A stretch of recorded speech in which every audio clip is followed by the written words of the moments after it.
going to take it himself for a championship. A double play wins it to Frazier. Started to the end zone. What a catch. The Coyotes touchdown. Into the layup goes at the buzzer. Tuscaloosa wins it. The championship. The second half of the 2019 season begins tonight and has brought us to Wildcat Field in Northport as the 4-1 Hoover Bucks take on the 0-5 Tuscaloosa Wildcats. Good evening, everyone. I'm Tommy Wood alongside Rick Rhodes as we get set for week number 6 of the high school football season. And, Coach, you look at these two teams. Hoover has really been the standard in Class 7A and usually this region. This year, they fell to Thompson a few weeks back, but you got a team from Tuscaloosa County. This would make their season if they could pull off the big upset tonight. Well, it really could. They've really struggled in this region since they have been here. But, you know, you always point to a game. You always look for a chance to get your program kick-started, and this could do it for Tuscaloosa County. Let's talk about Tuscaloosa County. They are led by an outstanding running back. We're going to talk about him all night. Damian Taylor, Coach, he is the guy that makes this offense go. Well, he's a 5'11", 190-pound junior. He's averaging 150 yards a game, 7.1 yards per carry, and he had 228 yards rushing against number 1 ranked Thompson. He's a good one. Coming off a great performance last week. And on the other side, Robbie Ashford is out. He's got a broken bone in his foot. He's been replaced by a couple of quarterbacks, and we may see a couple of them play tonight. They are key in this ballgame. Yeah, we expect to see both Lundy and Reeder. Reeder last time out against Oak Mountain was 14 of 22 for 238 yards and 3 TDs. Obviously, how they go will tell a lot about how the Bucks go offensively.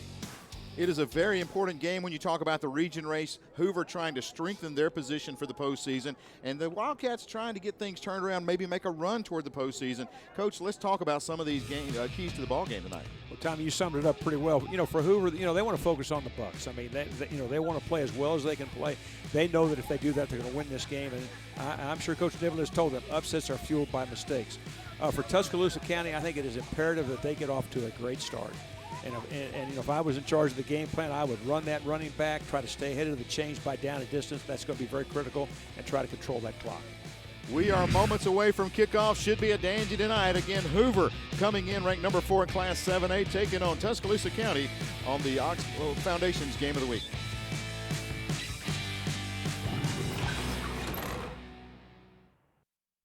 Don't crack under the pressure of foundation issues. The certified specialists at Ox Foundation Solutions can permanently fix foundation problems at the best price guaranteed.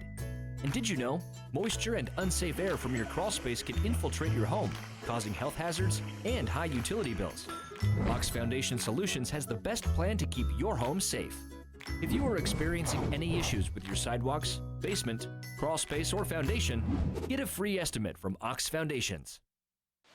WOTM, your TV home for high school sports in Alabama. This Thursday on WOTM, catch the AHSAA High School Football Game of the Week, presented by Ox Foundations. This week's matchup will feature the Thorsby Rebels versus the Fayetteville Wolves. Stay with WOTM through the postseason for live games all 4 weeks of the playoffs. WOTM, the home of AHSAA Super 7, live from Jordan-Hare. The first Thursday night in October, we've got a game headed your way from Class 7A. Hoover taking on Tuscaloosa County in this Class 7A Region 3 matchup here at Northport. You see the captains meeting out there at midfield as we get the coin toss, and looks like Tuscaloosa County will get the football to open up the ball game. And, Coach, if you're a team that's 0-5, you would like to get something going offensively on that first drive. Well, there's no doubt about it, Tommy, and I really think that, as we said in our opening, that all eyes need to be on the really outstanding running back, Damian Taylor. You know, the 5'11", 190-pound junior has really made a statement so far this year. And, you know, they're going to have to control the clock and stay ahead of the change. Just as we said, that's going to be fundamental if they're going to have a chance to win this game. You know, you're looking at a team that early in the year, very competitive in a few games, but they have played some tough competition. That region arguably may be the toughest in the state. Oh, no, I don't think there's any doubt about it. I mean, it's loaded with so many not only good teams, but perennial programs. I mean, programs that have been deep. I mean, both these teams, I mean, we all know about Hoover's state championship run, 13 state championships. But this team in the blue and gray has won a state championship as well. So, you know, it's big-time high school football. We look at Josh Niblett, How much time we got to talk about all of his exploits? He's 142-21, 6 state championships since he's been at Hoover. 13 overall for the Bucks as their football history runs deep.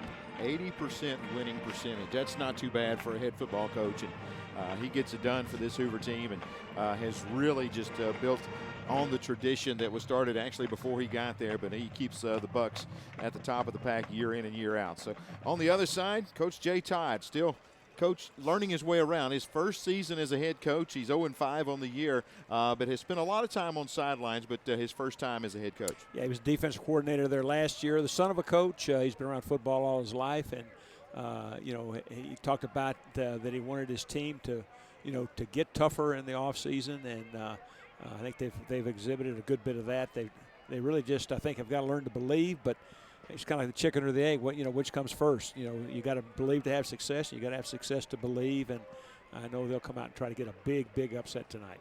Drez Bridges going to kick it off for the Bucks, as they will kick from right to left there on the screen. Still kind of stuffy out here, but we're hoping in the next few weeks maybe get a break from these high temperatures during the day. Well, that's what they claim, but I'll believe it when I see it. So, of course, I am not a weather major, so I just know that it's hot. It sure is. That's Haseen Brown, I think, we see back deep. We are underway, and this kick going to be all the way in the end zone, so it'll be 1st and 10 from the 20-yard line for Tuscaloosa County.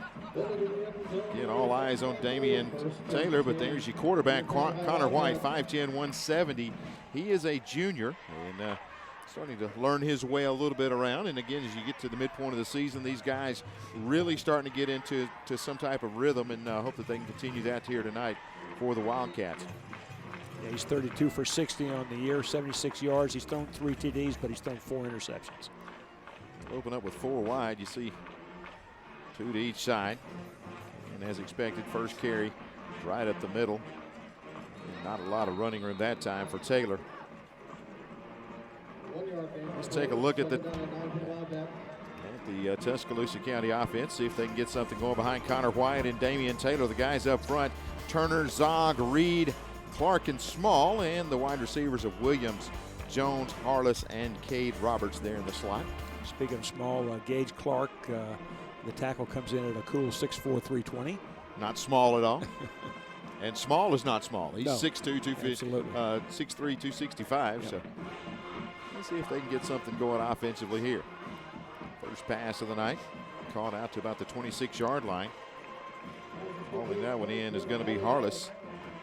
And we'll look at that Hoover defense. They come in as they will allow about 21 points a ball game. Up front, you got Tantasakis, also Suswam, and also Davis, the linebacking core of Williams, Gore, Smith, and the secondary of Palmer, Chapman, Parker, and Martin. And this is still a very salty defense, but they have given up more yards and points this year than I think probably Buck fans have been accustomed to over the years. And again, that tough competition. You talk about Thompson and teams like that, Hewitt Trustful. Those are some teams that can put up some points. 3rd down and long, nothing doing that time. In the backfield and making a big stop is going to be Kilgore, as he will fight through the line of blockers and just really come on the blitz and catches him in the backfield, and nothing doing for Taylor on that one. Well, Hoover's going to bring both linebackers through the A gaps to their side. The gaps just inside of the guards, and nobody touched Jephthah Kilgore, and he comes through untouched, and looks like he was out to practice early. So on 4th and 7. Wildcats got to punt it away. Let it hit and fielded on the hop, and in trouble. Good coverage that time by Tuscaloosa County. Fielding it late for Hoover. Martin back there. So we'll get our look at the offense for the Hoover Bucks, and Josh Lundy going to get the start. As we said, we expect to see 2 quarterbacks, Coach. And talk about your days of having 2 quarterbacks. Sometimes some coaches really like to have it. Well, I've never been a big fan of a 2-quarterback system. And of course, this has been by necessity since Robbie Ashford, their all-everything quarterback, has been hurt. Lundy's had very limited action this year, but he is a year older. He's a junior. Just wisely throws it out of bounds. That was good coverage downfield by a Tuscaloosa defense. And let's take a look now at the Hoover offensive starters. Lundy Hayes, the guy in the backfield. Also, we may see a couple of running backs back there. And Wisenhunt, the very valuable H-back. In the slot, you got Tulio, also Jeremy Bai, also Thomas and Osgun is up front with Bodden, Paradise, Sparks, and Lapowski getting the start tonight. And David Bodden has been selected to the Alabama-Mississippi All-Star game. He's been a mainstay in that offensive line for a long time. Good open field tackle right there. Nicely done. They swing it out to Thomas. But into the backfield is McCants. He'll make the stop there, and it's 3rd and long for the Buccaneers. Yeah, this just comes off the play fake, tries to swing it out, get some one-on-one action right there, but a nice open field tackle right there by Marcus McCants. You look at McCants there, and he is joined in that linebacking core by McNutt, Pate. Also the front guys is Spencer along with Thomas, McKay, and also Christian Spencer. Back, looking on 3rd down, pass complete for the 1st down. And out across the 47 to the 48-yard line will go Jamari Bai. He is a senior, and he has got 1st down yardage for the Hoover Bucks. Well, this is 4 verticals, right down the numbers and down the hashes, and the receiver to the top of the screen just sits it down at about 12 yards. The corner had plenty of cushion, but the ball's right on the money. Very well executed play for a big 1st down.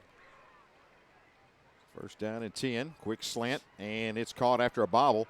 And down the far sideline, across the 30-yard line, down close to about the 26-yard line on the catch. That time's Tulio, and he will take it down for another 1st down. Well, this is classic RPO. As you look at the left of your screen, you see the linebacker chases the running back. Quarterback's going to read that, put the ball right in the vacated area, and Tulio juggles it just a little bit, but wide open, and concentrate, brings it in, and the Bucks are rolling.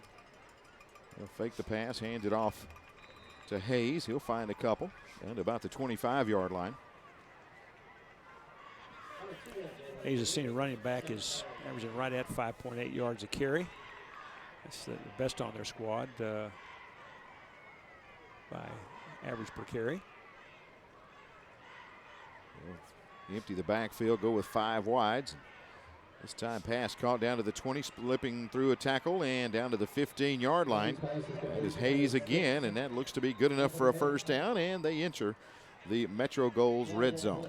They empty the backfield right here and just isolate the running back on the linebacker. If the linebacker's inside, he goes outside. If he's outside, which he was there, he turns inside, and it's just a matter of throw and catch, and nice play concept, and as we said, very, very well executed.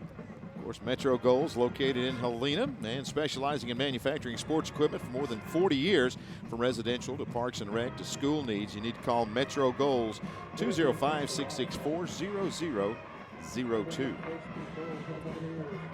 Penalty on the play, going to move it down. And whether we had some extracurricular there after the whistle, or what else it could have been, really. The way the offense is flowing right now, I don't know if you need to help this Hoover team any, but it's 1st down and goal at about the 8-yard line. They'll fake the sweep on the outside, throw it in the end zone, and the catch is made. Lobbed it down in the end zone, and a big catch in there for Graham Godwin. Well, they ran a little hitch screen on the outside, and the outside receiver to that side just really wasn't really a streak. He kind of ran a little fade right there. The corner bid up to play the screen route, and he's just wide open in the back corner of the end zone. That didn't take long at all. Check that. That is Ray Hampton. We've got 2 number 15s and a lot of duplicate numbers. We'll try to keep those straight. We got a lot of 2 numbers everything here. So we will go. We'll go with Hampton on that one. And here's Hanses on for the extra point, and he'll put it through.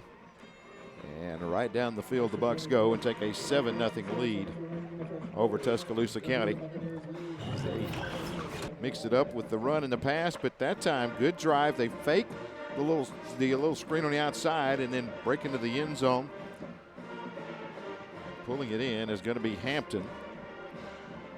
We talked about the 2 quarterbacks. That time, Lundy doing a good job moving this offense down the field. Well, if he's lobbying for the, to be the caretaker of the position until Ashford gets back, I would say that's a pretty good argument, because he was flawless on that. You look at Ashford and you take a player out of a system like that. This is a guy that is a dual threat quarterback and has committed to play baseball and also football at Ole Miss, and coming into the year one of the top rated quarterbacks not only in the state of Alabama, but the Southeast. And You know, he goes down, got a broken bone in his foot. He's had surgery. They expect him to be back for the playoffs.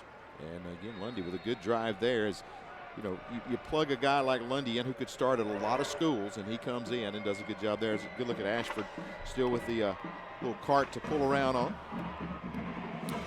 It goes deep into the end zone that time. And of course, that's a huge blow to a football team. And of course, the mentality they have is next man up, and that's what you have to have. But you still have lost. You know, really, when you have a quarterback like him, you build everything around that quarterback. And that was a nice job by Lundy of stepping in there and really the only incompletion he had was the one he threw away to avoid pressure, which was a smart play on his part. So, as I said, just a great start for him. See if the Wildcat offense can get off to a better start. 3 and out on their opening possession. Go back to the run, and there is just nothing there for Taylor. He just meets a wall right at the line of scrimmage, and they'll just turn him away, so brings up 2nd down at about 10. Yeah, there's really no push there at all. You saw those gray shirts come off the football, and I mean, they took 2 steps, and it was like meeting a stone wall, and just nowhere for the ball to go. 2nd down and long. Look to go back again, and a little bit of running room this time, and bouncing it out near the 30-yard line is Taylor. It should be good for 1st down yardage. Looks like he crossed the 30. That time he gets a little seal block in there, and he's able to find a gap and good running. Yeah, this is a nice combination block by the left guard and center right there. Stalemated the nose and worked up to the linebacker, and Williams found that crease, and nice run. 1st down and 10 for the Wildcats. Back to the run. Not a whole lot of running room that time. The carry looks to be number 22. That is going to be Asim Brown again. Yeah, he's had limited action this year. He's only averaging about 2.7 yards a carry. But you got to make him defend someone else just beside your bell cow. So in the backfield, you see you got White, Taylor, and Brown together. 2nd down and long for the Wildcats. Blitz coming on the outside. They pick it up, throws it out there. It's going to be picked off, though, and going the other way, 25 and into the end zone for the pick 6. Hauling that one in for the Bucks is going to be Corey Chapman. He just sat down on that route and hauls it in for an easy pick 6. Well, you're so right, Tommy. I mean, he actually was in front of the receiver when the ball was released, and of course that's a no-no. And I really think the pressure that was put upon White forced that errant throw right here. It's going to be a little hitch route to the right of your screen. You're going to see there's going to be a white shirt and then a blue shirt. He's really right underneath. And actually, it wasn't a hitch. It was an out route by number 36, Cade Roberts, the inside receiver. And the flat defender's got to be eliminated. And he was anything but eliminated on that particular play. So not exactly an auspicious start for the Wildcats. Extra point this time is Sales wide to the left. A little bobble on the snap there. As the hold not able to get it down. So 13-0. Buccaneers take the lead. 6.5 left here in the 1st. So a bad start for the Wildcats, and you got Hoover scoring an offensive touchdown after an impressive drive and then getting the pick 6. Well, you see the receiver running inside to outside, and that's designed to stretch that flat defender. And there's a route from the outside coming in behind, and you just want to throw opposite the movement right here, but just forces the throw a little bit, and obviously the defender is not eliminated. He's right where he's supposed to be, and the result is 6 going the other way. So a quick 13-0 lead for the number 4 team in Class 7A, the Hoover Bucks. We'll take a break as we continue with AHSAA TV Game of the Week, brought to you by Ox Foundation. Don't crack under the pressure of foundation issues. The certified specialists at Ox Foundation Solutions can permanently fix foundation problems at the best price, guaranteed. If you are experiencing foundation issues, get a free estimate from Ox Foundations. Youth suicide. Don't want to talk about it? You should. Hi, I'm Nick Saban, head football coach at the University of Alabama. 4 out of 5 teens who attempt suicide have given clear warning signs. By knowing the warning signs associated with suicide and knowing how to help, you could save a life. Visit jasonfoundation.com and start learning how you can make a difference.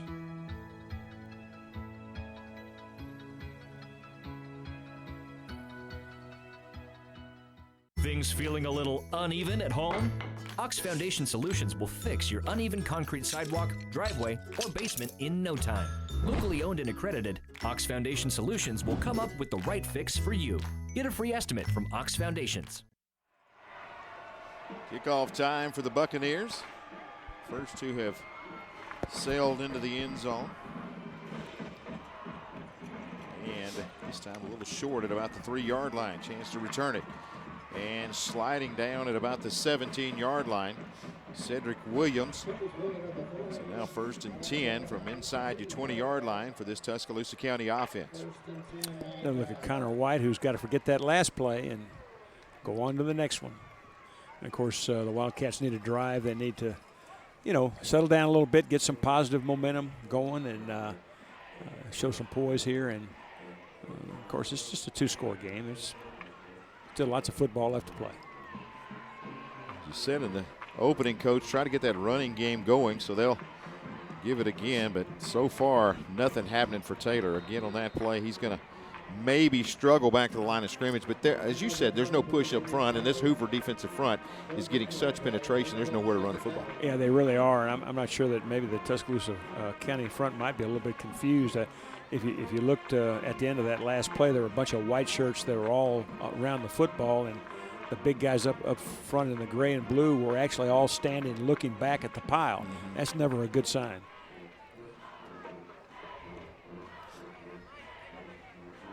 Again, 4-man rush. Flip it outside, almost another pick. Tell you what, Chapman seems to like to get his hands on the football. He bats out one away. But a step earlier, and he gets a great jump on this football. Well, he really does, and I tell you, Hoover is really challenging the Tuscaloosa County passing game. I mean, their whole secondary is really just sitting on routes. They're not honoring the deep part of the field at all right there. It's going to make it very, very difficult to throw the football at all. It's like you're playing on a 15-yard field. So 3rd down and 9. See if the Wildcats can keep this drive alive. Trying to pick up their second first down here in the first period. Blitz coming, throwing it deep. Got a man, overshoots him. Had an open receiver down the middle there, but the pressure, as you said, Coach, when they bring it, it's coming. Look at this. There is pressure all over it, and they're going to spill him after he lets go of it. But, again, he had to get rid of that in a hurry. Well, that's an overload blitz right there. They bring 4 off of a side where you only have 3 blockers, and it puts the quarterback into it. I'm not trying to be trite, but this is what it does. It puts the quarterback in a chuck and duck situation, and he's just throwing it up and hoping that somebody can get underneath it. Fair catch called for right around midfield. So again, a 13-0 lead here for Hoover early. That offensive drive started off just driving it down the field, a touchdown pass, and then the defense says, okay, we'll get in on the action too. So a pick 6 for Corey Chapman. Extra point failed that time, so 13-0 the score. With 5:31 remaining in the first period. Off to a good start. Coach Josh Niblett got to like what he sees from his Bucks. Yeah, they've been very impressive here in their early going. So Lundy back in there. He'll roll out to the left. Dumps it short, and great catch. Looked like that was going to be knocked down, but pulling it in for the Hoover Bucks is going to be, it looks like that's Tullo again.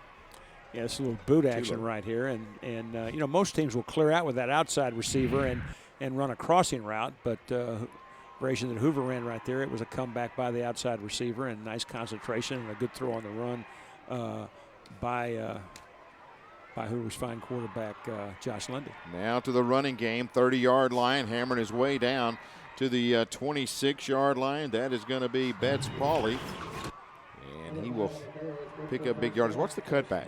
Plants that foot, turns it upfield. Yeah, he really cuts back against the grain. It really bends it all the way back to the backside off tackle play. And, there should be an overhang player there to make that play, but he's able to split him and pick up a sizable gain.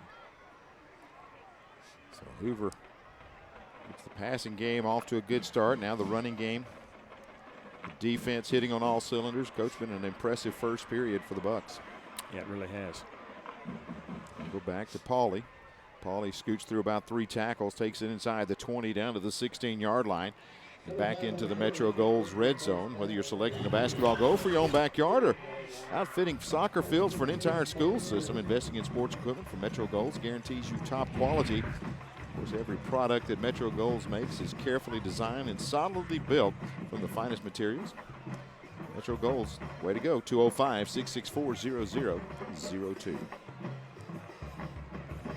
This time, rolling now. We got a flag on the play. Dumps it off short. Catch made at the 10. Taking a tumble down to the 9-yard line. Goes Gaines. Probably going to be a hold from there, I would think. Nope, pretty quick. Yeah, going to be a little shift, and that'll come back. So with bootleg action, they just try to dump it off to the H-back who had blocked momentarily, got it flat, but it's all going to be for naught. We talked about the two quarterbacks we expect to see for Hoover, and I'll tell you what, it doesn't matter which quarterback is in there. Josh Niblett, he's not going to take it. He's not going to sugarcoat it. You're going to go in there ready to throw the football. This is not protect the quarterback. Let's say, hey, you got to be a part of the system, and you got to know what's going on. And so far, Lundy's responding. Yeah, very much so. He's really been impressive, and I mean, what they've done so far is they've used all the weapons in the arsenal. I mean, they have they spread the ball very well, got a lot of different people, and they've been very impressive offensively. They'll empty the backfield now. Now they'll shift out of it. Bring Pauly into the backfield alongside Lundy. Steps back, looks for the middle screen. Flag on the play, and Pauly spilled at about the 21-yard line. It was a good defensive play. Yeah, it was Isaiah Hayes that made the play, really diagnosed that running back screen and negotiated the wall and got him behind it and made a nice play. So the officials, again, the illegal shift. Guilty of that, so that'll cost 5 yards there. So a couple plays there where Hoover not executing as they have been in the early part of the ball game, but still deep in Tuscaloosa County territory. Coach Niblett doesn't get too far from that play sheet, does he?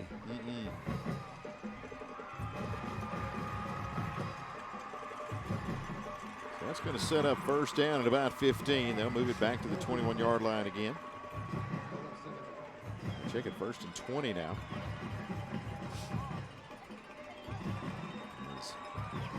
Handed off to Pauly left side. He's hit and stopped at the line. Good play by that Tuscaloosa County defense. Going with a stop there on first down. Came back with a zone play off of the boot action. But that time Tuscaloosa County has lots of blue and gray there. You can see the action. Actually, they're going to try to insert number 31 right there. As a lead blocker, but it's really sniffed out very well by Tuscaloosa County, and the gain is very marginal. Pass, looking across the middle, catch is going to be made. That's Hayes back in there, and he'll take it inside the 10. They'll say the knee right at the 10-yard line.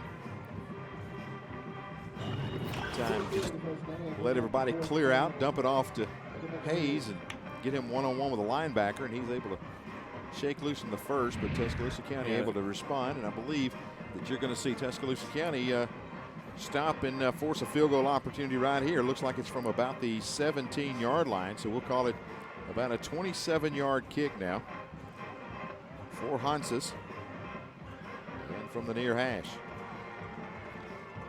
Pretty severe angle from here. This is an excellent kicker. So the kick is up, and the kick is right through there. Hanses able to put that through. It's not his first rodeo. Hanses, of course, the hero way back in week 1 as the Buccaneers came from behind, and on the last play of the game, Hanses able to drill the field goal for a 17-14 win over number 1 Central Phoenix City in that ball game. And a tremendous game there at Crampton Bowl. And Hanses, the hero, as you see the young man celebrate right here. And he might have been better off if he just kept running. Yeah. He gets swarmed by all 100 of them over there.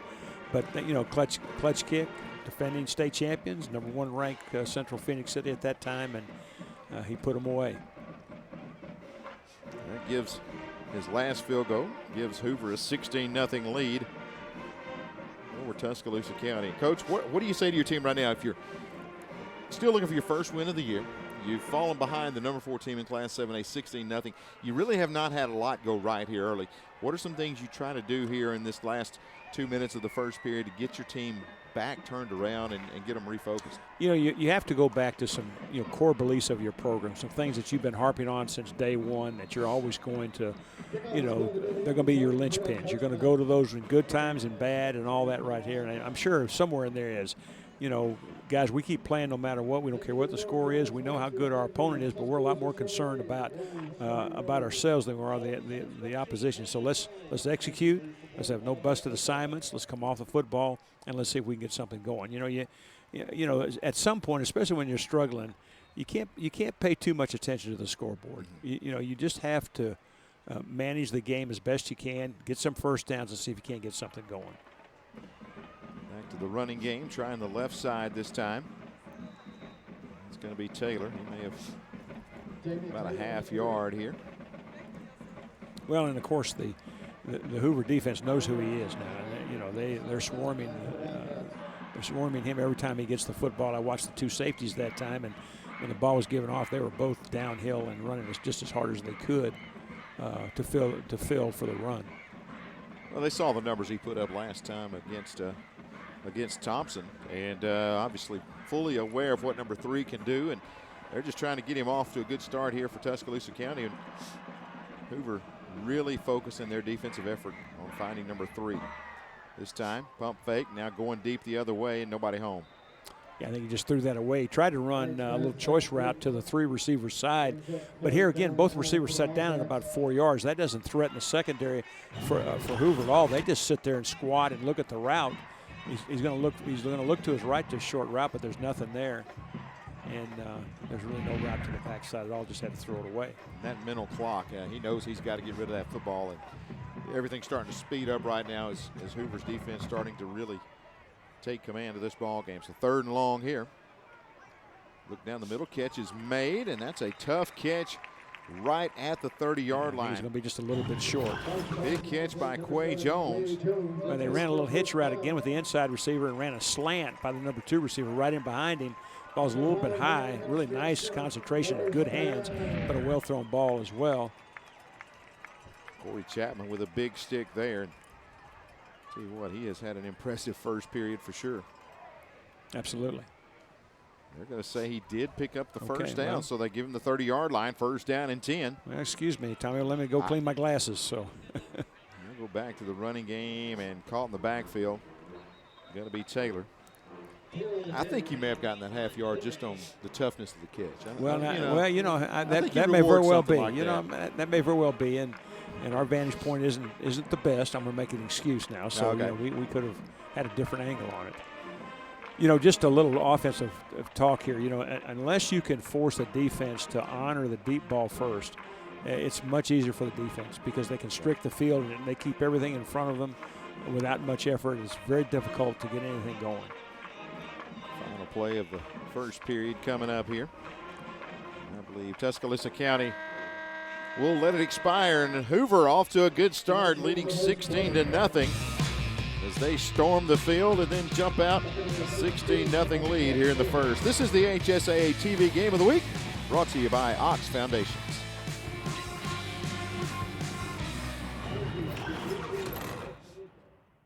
Hot under the collar because your basement is full of water? Call a local company you can trust. Ox Foundation Solutions. We use the most advanced water management system to stop water from invading your basement for good. Things feeling a little uneven at home? Ox Foundation Solutions will fix your uneven concrete sidewalk, driveway, or basement in no time. Ox Foundation Solutions has the best plan to keep your home safe. If you are experiencing any issues with your sidewalks, basement, crawl space, or foundation, get a free estimate from Ox Foundations. The innocence of youth. Is there anything any better? But soon they'll be in high school and facing all the same challenges you faced. How to make friends, how to fit in, how to be cool. We want our children to have everything they'll need to live fulfilling and productive lives. Make sure the kids in your family are among the more than 12 million participants in America who take part in high school sports or activities.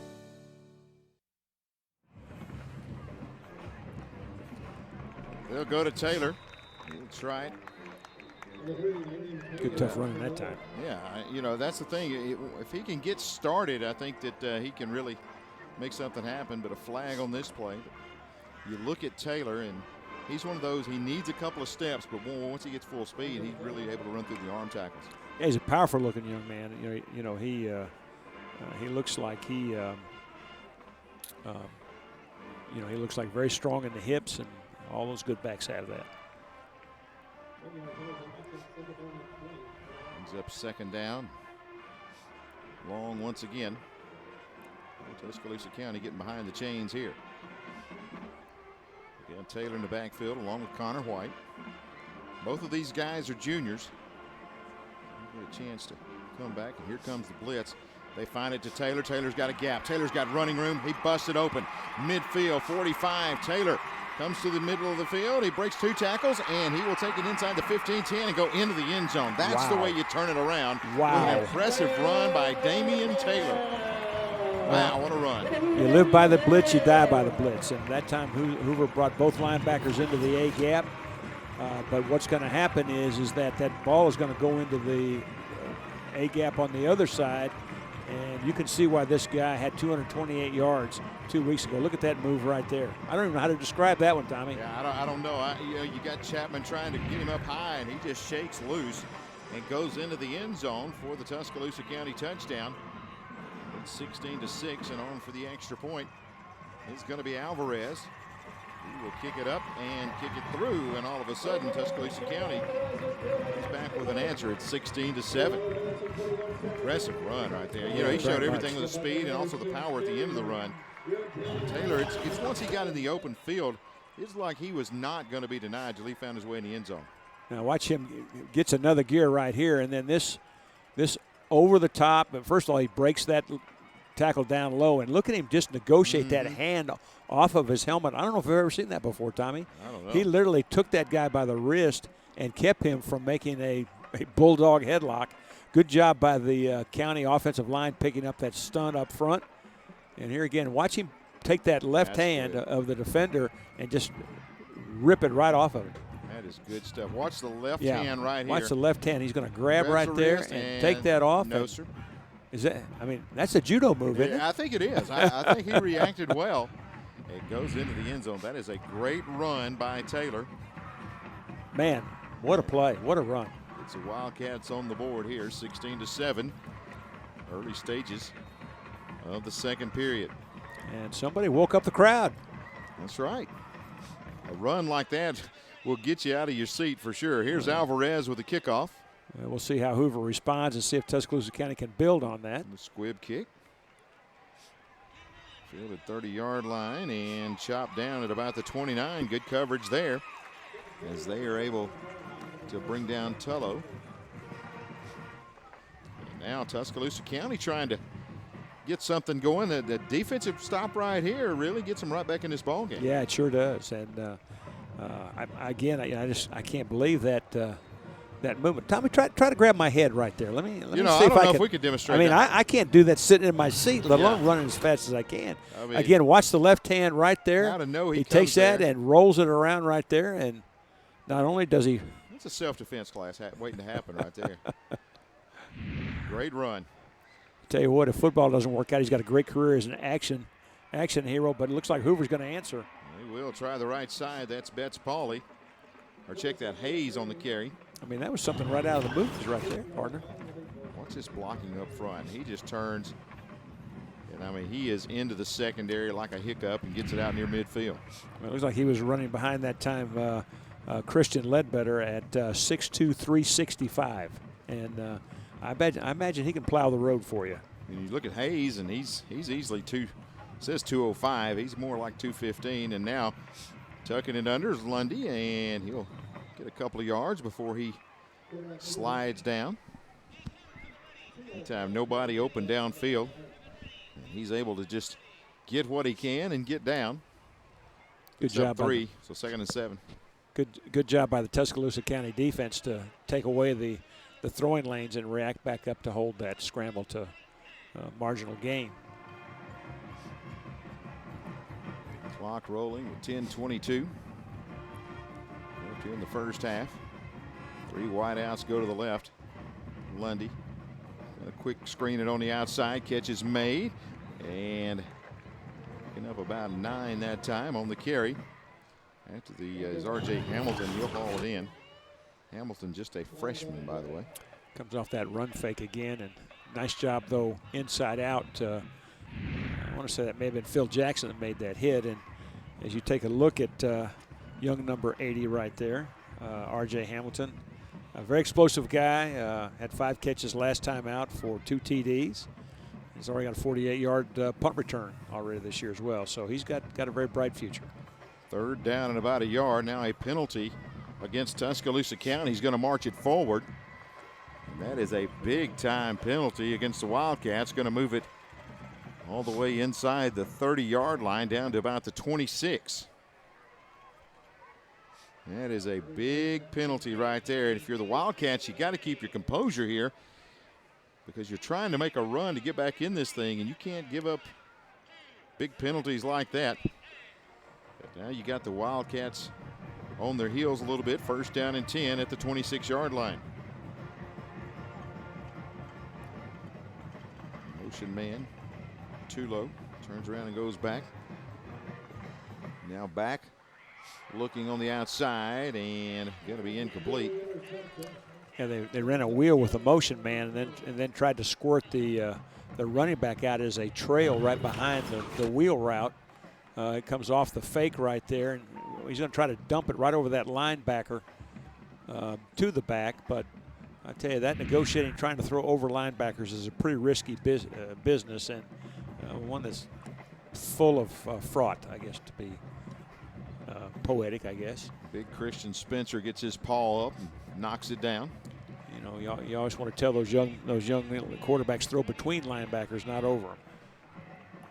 2nd down and 10 right here for the Bucks, and they got to call a timeout. A little confusion in the backfield. Coach Josh Niblett calls a timeout. Let's take the break as well. 16-7. Bucks on top and driving for more. Brought to you by Ox Foundations. Hot under the collar because your basement is full of water? Call a local company you can trust. Ox Foundation Solutions. We use the most advanced water management system to stop water from invading your basement for good. Get a free estimate from Ox Foundations. WOTM, your TV home for high school sports in Alabama. This Thursday on WOTM, catch the AHSAA High School Football Game of the Week, presented by Ox Foundations. This week's matchup will feature the Thorsby Rebels versus the Fayetteville Wolves. Stay with WOTM through the postseason for live games all 4 weeks of the playoffs. WOTM, the home of AHSAA Super 7, live from Jordan Hare. What's lurking under your home? Moisture and unsafe air from your crawl space can infiltrate your home, causing health hazards and high utility bills. Ox Foundation Solutions will help you with the best plan to keep your home safe. Get a free estimate from Ox Foundations. Bucks facing 2nd down and 10. Go back to the running game, try the right side. Not a lot there. The Wildcat defense trying to come up with a stop there. That is a big play by McNutt, the inside linebacker. He's up to make the hit, forcing a 3rd down and long. That's a good-looking sophomore right here. You know, they have a little slot back there to try to create a different gap on the line of scrimmage, but McNutt smells it out really quickly and makes a nice hit. 3rd down and long. Lundy will drop back. Going to tuck it under. Now stop and throw it again. Got a man wide open. Catch at the 10-yard line. Ball pops loose. Tuscaloosa gets on top. Was it a catch and a fumble? I believe it was, and I believe that's going to be McNutt in the action as he pulls it in. Well, that was a good job of Lundy as he scrambles to find that zone right between the linebackers and in front of the safeties, and he's going to deliver it right there. But really a nice hit on the back end of the play to pop that thing loose. Yeah. Looks like the helmet right on the ball, and heads up by Tuscaloosa County. And you don't always stop those drives by forcing that 3 and out. You know, those turnovers are huge, and that's a big one right there. That is huge. Rye was the receiver on that play. He gets popped, and Tuscaloosa County dodging a bullet. They've got the football now with just under 9 minutes left to play here in the first half. Go handoff.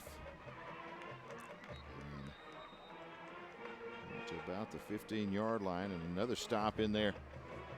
That young man, Kilgore, and he's had a good first half as well. They'll say he picks up 3, so 2nd and 7. Yeah, I see. Has seen Brown in there now at running back instead of Taylor. Give Brown a series here. Give it back. Brown, wow, he is met right in the hole. That's a big hit, and I believe once again it's Kilgore who is feeling it here on this drive. 2 big pops. Yeah, Tuscaloosa County had been able to get up to that second level and get a hat on that linebacker, but you can see this time he's unblocked right in the hole, and that's what linebackers do. Filled it up, didn't he? He looks the part. He does. 3rd down and 6. See if County can pick up a first down here. We're under 8 minutes left in the first half.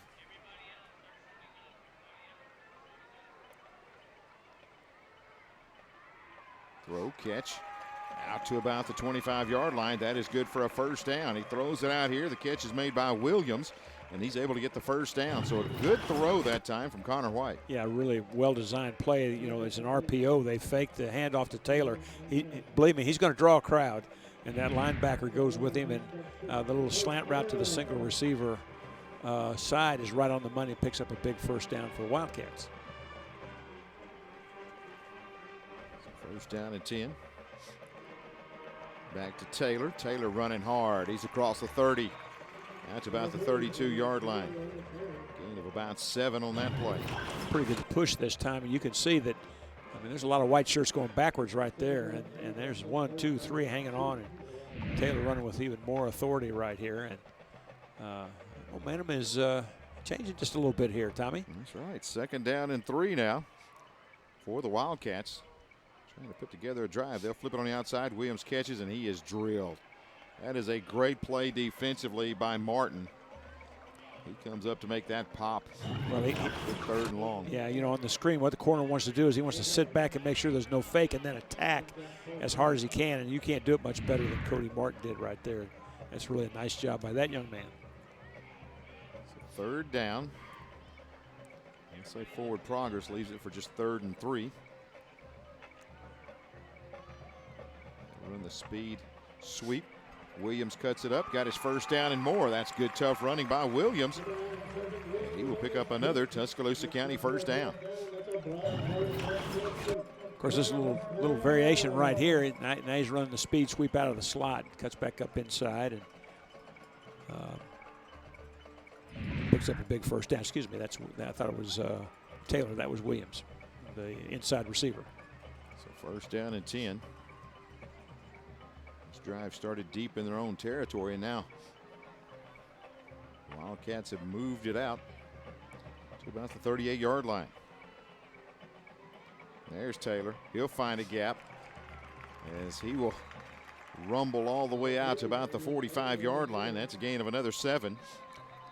You know, it's really amazing what a big play will do, Tommy. I mean, the whole demeanor of the Tuscaloosa County offense is just completely different. Heat timeout is in effect here with 5:44 left in the first half. Back with more in a moment. Did you know that suicide is the 2nd leading cause of death for ages 10 to 24? It is also one of the leading causes of preventable death in our nation. It is time we all start to talk more about youth suicide and how we can change these statistics. My name is Nick Saban, head football coach at the University of Alabama, and I'm working with the Jason Foundation and the AHSAA to address this serious national health issue. Visit jasonfoundation.com to learn what you can do to help prevent youth suicide. Don't crack under the pressure of foundation issues.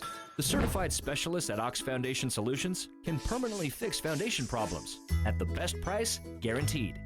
And did you know, moisture and unsafe air from your crawl space can infiltrate your home, causing health hazards and high utility bills.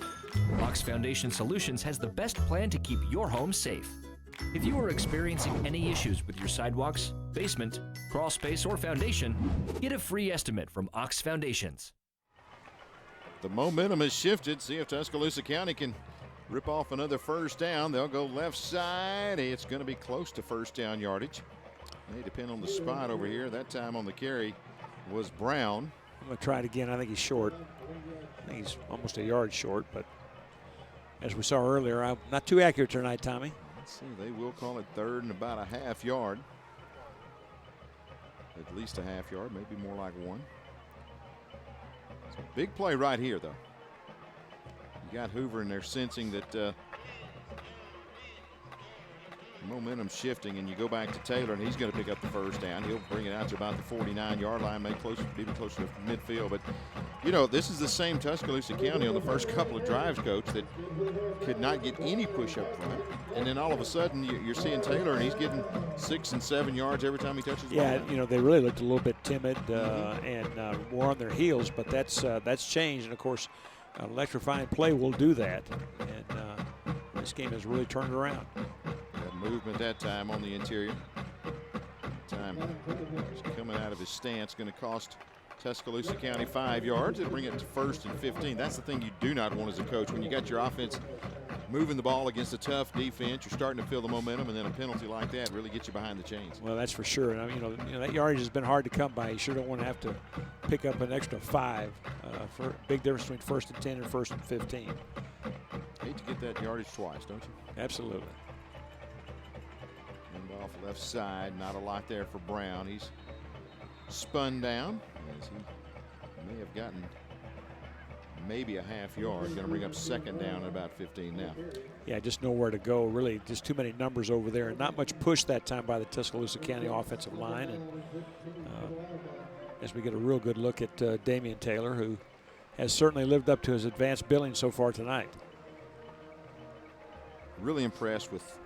One thing that we failed to mention is his patience. You see him kind of set up the blocks. Yeah. The boy, when he finds a gap, he's through there. They'll set up a screen. He is knocked down, going to be picked off. This is not good if you're a T County fan, because going the other way and into the end zone is number 17, Josh Smith, and he will take it in for the Buccaneer touchdown. Well, you know, you called it exactly right, Tommy. It's going to be a running back screen to him, and Taylor is knocked down and he's thrown right into the hands of Josh Smith. If you look to the left of your screen, you can see there. You see the ball in the air, picked off. Just easy pickings right there, and not trying to be real critical, but I guess I am. I mean, you know, your stud running back. I mean, you're gonna have a hard time slipping him out to fool people on a screen pass right there. People are going to know where he's going to be, and defense does just what it's supposed to do as the extra point goes through, and momentum just took a swift change, didn't it? Yeah, you look at him come through, he gets kind of tripped up there by the defensive end, goes down, and your quarterback just kind of lobs it over there where he should be, but obviously he wasn't able to make it there, and Josh Smith standing there. Yeah, there you see. Look at him read through the blockers and just walk right in and get that one. Yeah, Taylor spun around and on the ground, and just really unfortunate for Tuscaloosa County, and a heads-up play by Smith and really by the whole Buccaneer defense. That's what you do. You try to take out the screen runner, and so this game just got a little less interesting. 23-7. Hoover takes the 16-point lead now. 3:39 left in the first half, and you may look back at a play like that as a backbreaker for a team that's again trying to get that first win of the year. They're able to get some momentum going, got the drive moving, and then again a turnover and the second pick 6 here in the first half, and a 16-point lead for the Bucks. Good point, Tommy. Really, the Hoover offense, just has one score today. Kicking it off. Let's look at Roberts. And he will have been very active here in the first half. He boots this one.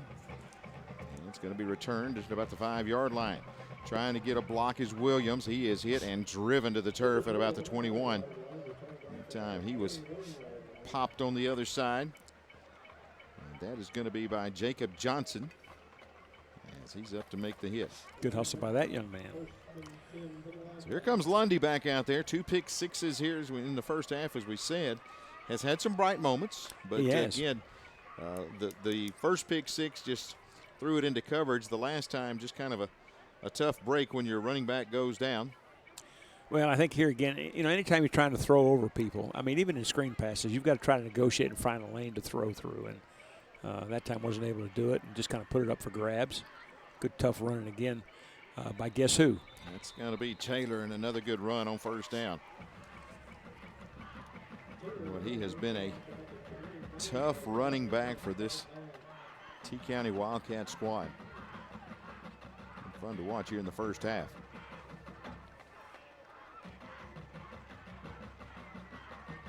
Down by 16. They face a second down and a couple. Go back to him. He's hitting the backfield this time. Not a whole lot there. Penetration by the white shirts. You'll see them on the other side of the line of scrimmage. A big pop in there by Josh Smith. Had a touchdown a few moments ago, and a stop here. And it's going to set up third down a couple. And again, the psyche of playing the game of football. You didn't see that penetration, when momentum had kind of changed, but with the interception that was run in for 6, why that momentum changed yet again. So we're going to use a timeout here in hopes of getting the football back and having a chance to put more points on the board before halftime. They've got the Wildcats in a 3rd and 3 situation. Get a good look at Damian Taylor right there. He's had some impressive runs. Connor White has thrown some nice passes too. They just, mistakes have really put him behind the 8 ball. But the game's certainly not out of reach by any means. Taylor 5'11", 190. As we said, only a junior.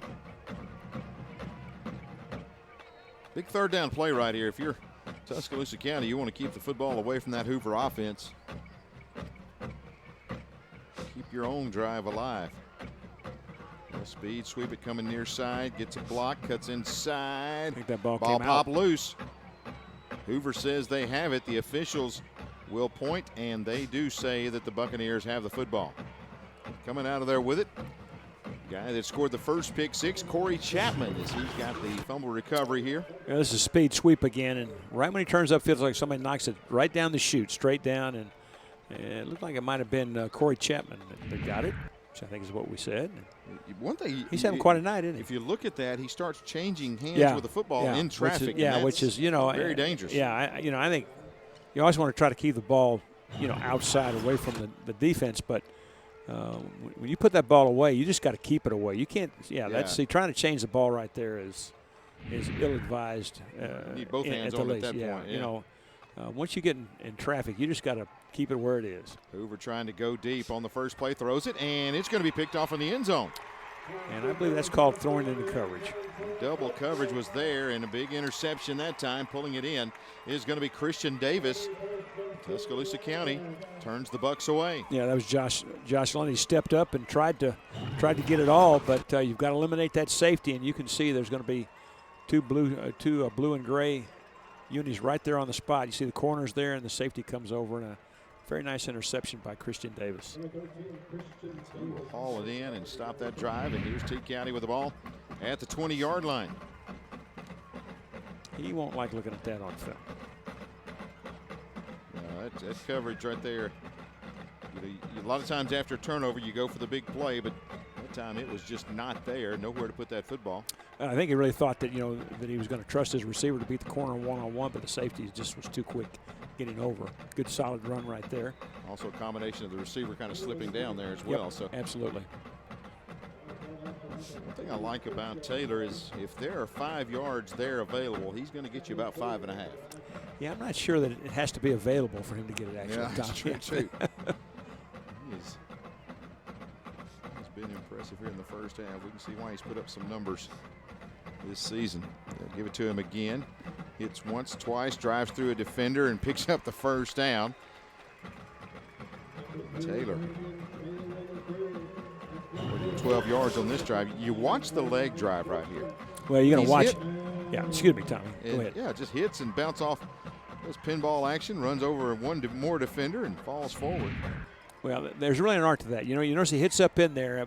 But when he sees that there's no place to go, he just kind of is patient, keeps his feet moving, and just slides to the outside and looks for a little lane to spit through. That's really patience on his part.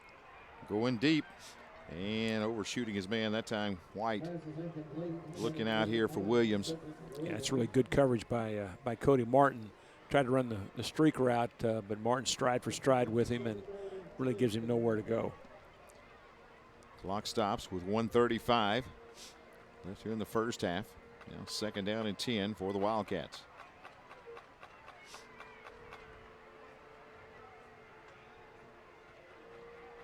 Go back to the run, and nothing there for Brown.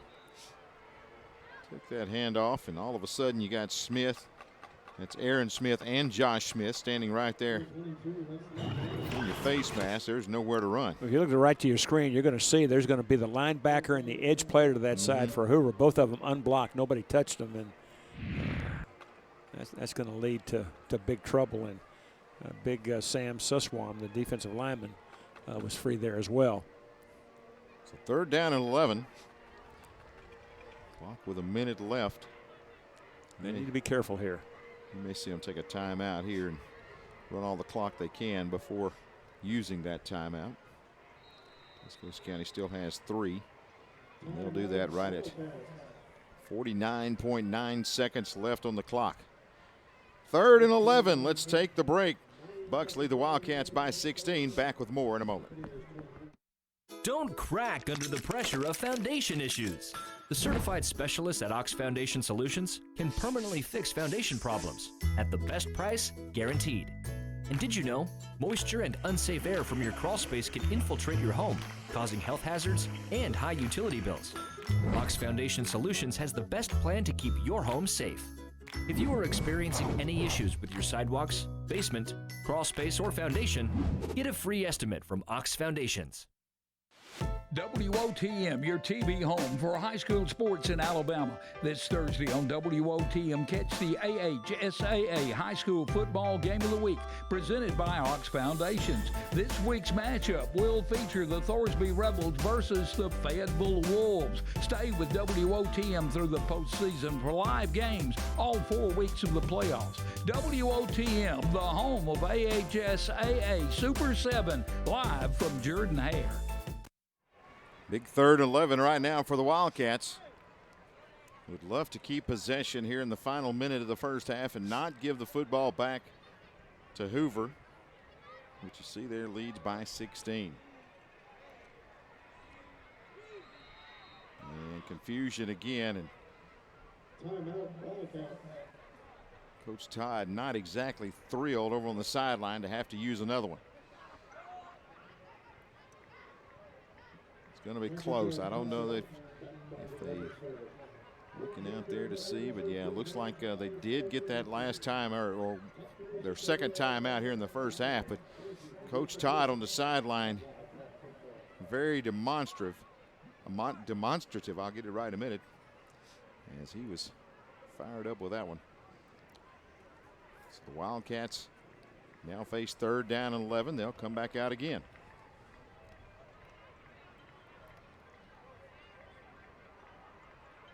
You know, they've thrown the pick 6 on that screen, but you really would like to see, if you're Tuscaloosa County, you'd like to see Taylor out there with some blockers in front. And, yeah, that's big play capability right there. No, absolutely. You know, some kind of swing, a screen, get him out in space with some blockers in front. Certainly has a chance. You know, the RPO that they ran was very effective as well. They'll hand it to him on the straight give, left side. Or just let him. And he just turns the corner. Or just let him maneuver. How about that? 3rd and 11. And the vision that this young man has as a junior is very impressive. And tell you what, he is a tough back. Now you got 44 seconds. Well, that was quite a jump cut there, Tommy. Absolutely. I bet you were a jump cutter when you played. I bet you could jump cut with a I could actually neither jump nor cut, so I was. Well, that would limit that. That would limit that, Tommy. So 1st down and 10. Now the Wildcats have it out at about the 47-yard line. A couple of big plays from having a shot to put some points of their own They'll run the option to the right and pitch it back. Taylor, running room, down to the 45, maybe the 44-yard line. Yeah, I really thought for a minute there that the quarterback, Connor White, did not get the end man eliminated. But he gets him eliminated enough. Nice pitch. Good cutback. Give it to Taylor again. He is hammered at about the 40-yard line, but he's got another first down. That'll stop the clock with 19 seconds on it. I think I'm becoming a fan, Tommy. You said, and give it to Taylor again, and I said, and why not? Absolutely. It's a pretty good pop there. He's going to come out for a second. Runner. But they're going to see the clock go down to about 13. They will call a timeout right here.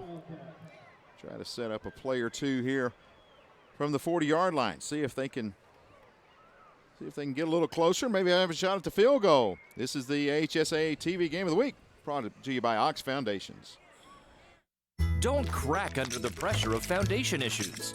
The certified specialists at Ox Foundation Solutions can permanently fix foundation problems at the best price, guaranteed. If you are experiencing foundation issues, get a free estimate from Ox Foundations. Youth suicide. Don't want to talk about it? You should. Hi, I'm Nick Saban, head football coach at the University of Alabama. 4 out of 5 teens who attempt suicide have given clear warning signs. By knowing the warning signs associated with suicide and knowing how to help, you could save a life. Visit jasonfoundation.com and start learning how you can make a difference.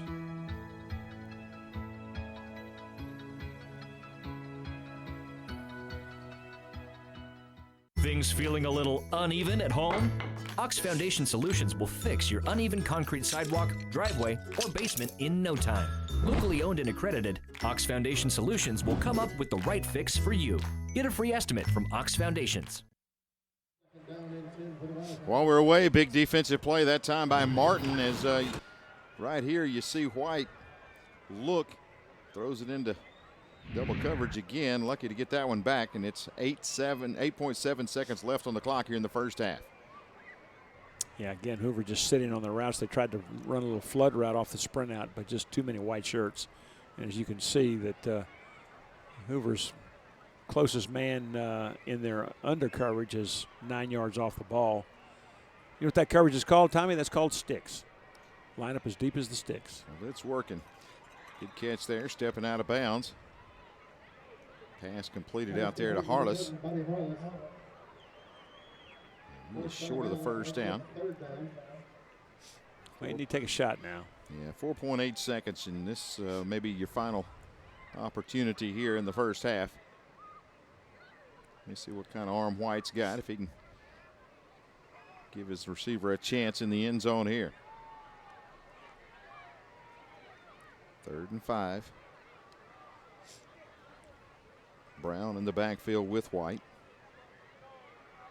He'll take it. Got pressure. In trouble. Going down. White is sacked. Couldn't get rid of that one, and the defense for Hoover steps up again. They will come up with the stop, and they will take a 16-point lead into the locker room here at the break. 23-7. Hoover with the lead over Tuscaloosa County in the AHSAA TV Game of the Week.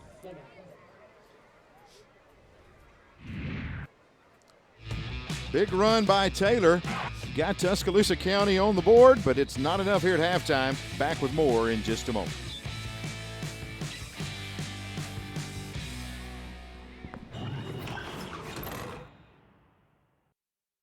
Hot under the collar because you're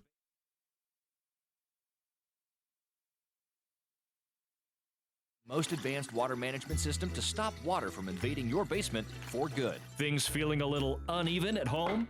Ox Foundation Solutions will fix your uneven concrete sidewalk, driveway, or basement in no time. Ox Foundation Solutions has the best plan to keep your home safe. If you are experiencing any issues with your sidewalks, basement, crawl space, or foundation, get a free estimate from Ox Foundations. The innocence of youth. Is there anything any better? But soon they'll be in high school and facing all the same challenges you faced. How to make friends, how to fit in, how to be cool. We want our children to have everything they'll need to live fulfilling and productive lives. Make sure the kids in your family are among the more than 12 million participants in America who take part in high school sports or activities. Back at Wildcat Stadium here at the half, 23-7. The Hoover Bucks with the lead over Tuscaloosa County, and the Hoover Buccaneer Band getting set up here at halftime as they will provide us with our entertainment here at the break, and we'll continue our halftime coverage here tonight. And we turn it loose with the Hoover Buccaneer Marching Band.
Been enjoying the Hoover marching band here at halftime. The Hoover offense leading with one touchdown. The defense stealing the show. They lead by 16 over Tuscaloosa County.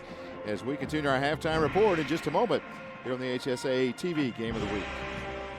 Don't crack under the pressure of foundation issues. The certified specialists at Ox Foundation Solutions can permanently fix foundation problems at the best price guaranteed. And did you know, moisture and unsafe air from your crawl space can infiltrate your home, causing health hazards and high utility bills. Ox Foundation Solutions has the best plan to keep your home safe. If you are experiencing any issues with your sidewalks, basement, crawl space, or foundation, get a free estimate from Ox Foundations. The NFHS Learning Center is the leader in online education for the interscholastic community. At nfhslearn.com, you can find over 70 courses, including more than 30 free courses, such as concussion in sports, heat illness prevention, sudden cardiac arrest, and protecting students from abuse. To learn more, visit the NFHS Learning Center.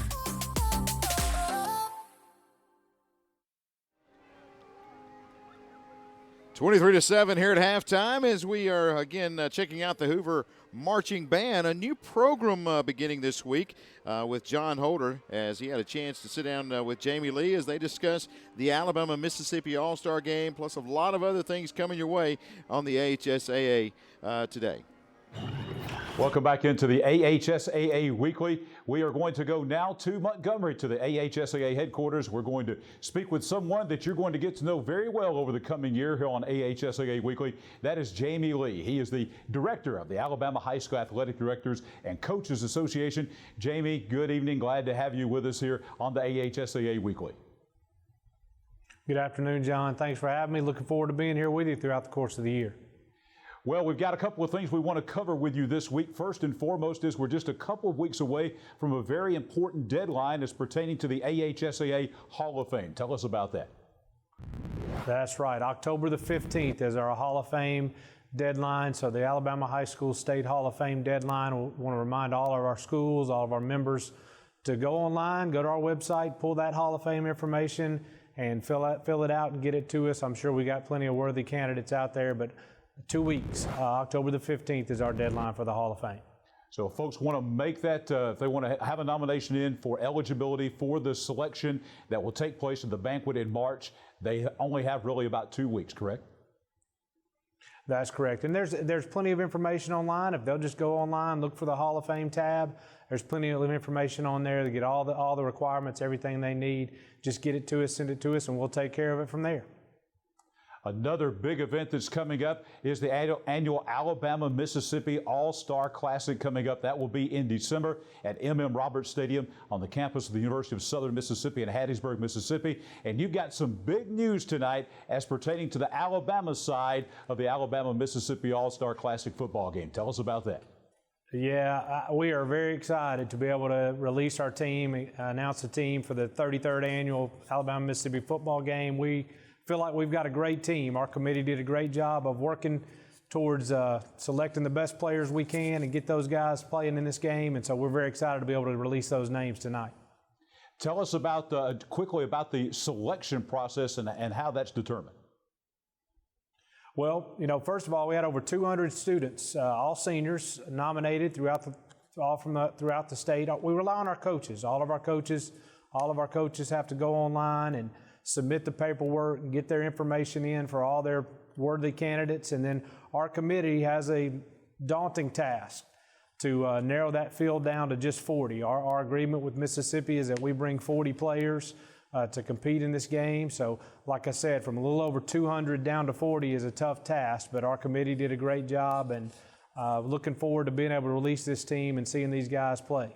And we've got the list right now. We're going to share that with you here on the AHSAA Weekly. And let's go over some of those names right now, beginning at the top with a great 1A player. We've got Christian Story from Lynette High School. Also, Kendrick Simpkins from Lee of Montgomery. Malachi Moore of Hewitt Trussville. Jacoby Bryant of Hillcrest Evergreen. Corian Wilson of McGill II and Catholic. Jalen Stinson of Opelika. DeShazio Williams of Pinson Valley. Those are all DBs, by the way. Defensive linemen include Jason Jones of Calera. Decarius Hawthorne of Centerpoint, Quintarius Abernathy of Florence, also Eric Taylor of Hewitt Trussville, and Carlos Johnson Jr. of Spanish Fort, along with the final defensive lineman Daniel Allen of St. Paul's Episcopal. Now we've got a couple of one H-back tight end. That's Jamius Mitchell of Opelika. The kicker punter will be Evan McGuire of Thompson. A great group of linebackers this year. Daquan Johnson of Flomaton, Alan Merrick of Gadsden City, Cameron Riley of Hillcrest Evergreen, Jackson Bratton of Muscle Shoals, Xavier Morrow of Paul Bryant in Tuscaloosa, Adam Cheney of Saraland, and Demoya Kennedy of Theodore. Offensive linemen include Trent Howard of Briarwood Christian. Also, we got a couple of guys from Central Phoenix City, Javion Cohen and Joshua Jones. Also, Cade Gothard of Eufaula, Logan Self of Hewitt-Trussville, and David Bodden of Hoover.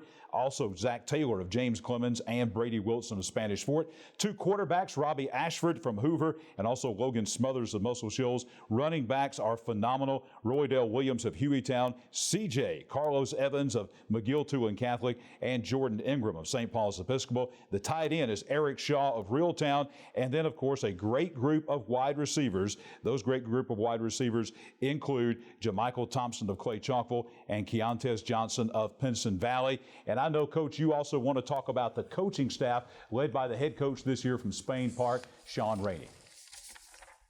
Yeah, great group of men to lead this group. You know, of course, Sean Rainey is our head coach from Spain Park. We were thankful to be able to invite him and have him come. You know, and we've got select coaches from all across the state representing every class. Coach Dubose, I know from Central Phoenix City, will be our offense coordinator. Coach Higgins from Mars Hill is also part of the offensive staff. Just got a great group of men leading that team, and very fortunate to have them. We've got a great committee that helps select that group of men, our players, and like you mentioned, you went down that list. 26 of those 40 players are verbally committed to play on the next level. So we only got 14 that aren't committed, and a bunch of those 14 being recruited by high-level programs. So we're very excited about this group.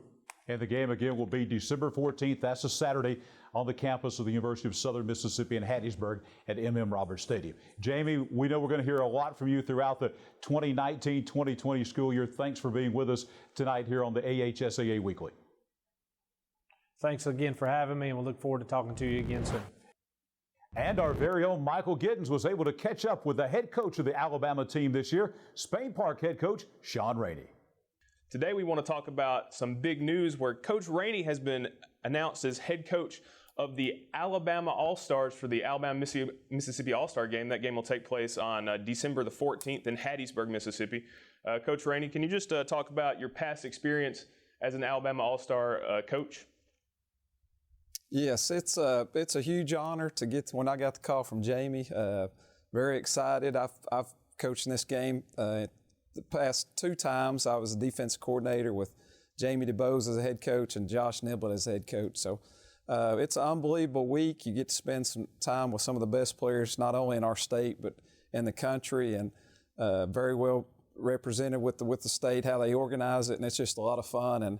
And very excited to be the head coach and spend the time with the staff that we put together and the kids, the roster that we've got, and very excited about our kids. Coach, can you talk about personally what it means to you to be selected as the head coach of this game? Personally, you know, I'm from Oklahoma originally, so I'd heard about this game before I moved here. So, you know, just to represent our state, it's a huge honor. I've been coaching here now for 11 years, and you know, there are some great coaches in this state. We go against them each week, and overall, the high school football in Alabama is, you know, I've been a college coach for 10 years and been able to travel around the country and visit different states, but just the way our coaches work and the way everything's set up here in the state of Alabama, it's an honor, and to be chosen from all the great candidates that are out there, it's a lot of fun. Thanks for joining us, Coach. All right, thank you very much. Don't crack under the pressure of foundation issues. The certified specialists at Ox Foundation Solutions can permanently fix foundation problems at the best price guaranteed. And did you know, moisture and unsafe air from your crawl space can infiltrate your home, causing health hazards and high utility bills? Ox Foundation Solutions has the best plan to keep your home safe. If you are experiencing any issues with your sidewalks, basement, crawl space, or foundation, get a free estimate from Ox Foundations. WOTM, your TV home for high school sports in Alabama. This Thursday on WOTM, catch the AHSAA High School Football Game of the Week, presented by Ox Foundations. This week's matchup will feature the Thorsby Rebels versus the Fayetteville Wolves. Stay with WOTM through the postseason for live games all 4 weeks of the playoffs. WOTM, the home of AHSAA Super 7, live from Jordan Hare. 23-7, our halftime score. Hoover leading over Tuscaloosa County. Now it's time to check out the Tuscaloosa County Marching Wildcat Band.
Tuscaloosa County Marching Band as they tribute to Michael Jackson. We'll be back with more of the halftime show in just a moment. Hot under the collar because your basement is full of water? Call a local company you can trust. Ox Foundation Solutions. We use the most advanced water management system to stop water from invading your basement for good. Things feeling a little uneven at home? Ox Foundation Solutions will fix your uneven concrete sidewalk, driveway, or basement in no time. Ox Foundation Solutions has the best plan to keep your home safe. If you are experiencing any issues with your sidewalks, basement, crawl space, or foundation, get a free estimate from Ox Foundations. WOTM, your TV home for high school sports in Alabama. This Thursday on WOTM, catch the AHSAA High School Football Game of the Week, presented by Ox Foundations. This week's matchup will feature the Thorsby Rebels versus the Fayetteville Wolves. Stay with WOTM through the postseason for live games all 4 weeks of the playoffs. WOTM, the home of AHSAA Super 7, live from Jordan Hare. What rhymes with great? Participate. Where does greatness start? Here, in the classroom. On the stage. In the pool. On the field. Where will your greatness take you? To better grades. To more friends. Yeah! Be great. Participate!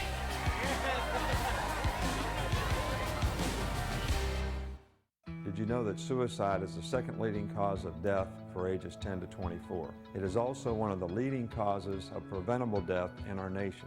It is time we all start to talk more about youth suicide and how we can change these statistics. My name is Nick Saban, head football coach at the University of Alabama, and I'm working with the Jason Foundation and the AHSAA to address this serious national health issue.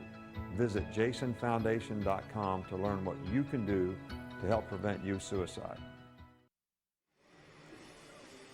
Back at the half, Hoover holding on to a 16-point lead over Tuscaloosa County here in Northport, a big Class 7A Region 3 battle, and Hoover with a 16-point lead. Tommy Wood along with Coach Rick Rhodes. And, Coach, we talked about off-camera a little bit. What if the pick sixes didn't exist, but they do? Yes, they do. They are alive and real. And really, that's half the story of the first half. The opportunistic and heads-up plays by the Hoover defense to give them 2 scores. And, of course, the very, very good running by a certain running back from Tuscaloosa County. You know, we talked about Tuscaloosa County's defense coming in, how they were going to have to step up their game. They have really done a great job because without the pick sixes, they've only given up 10 points in the ballgame, and they're right there in the thick of things. For sure, and they forced a big turnover, you know, down as as Hoover was marching down for another score.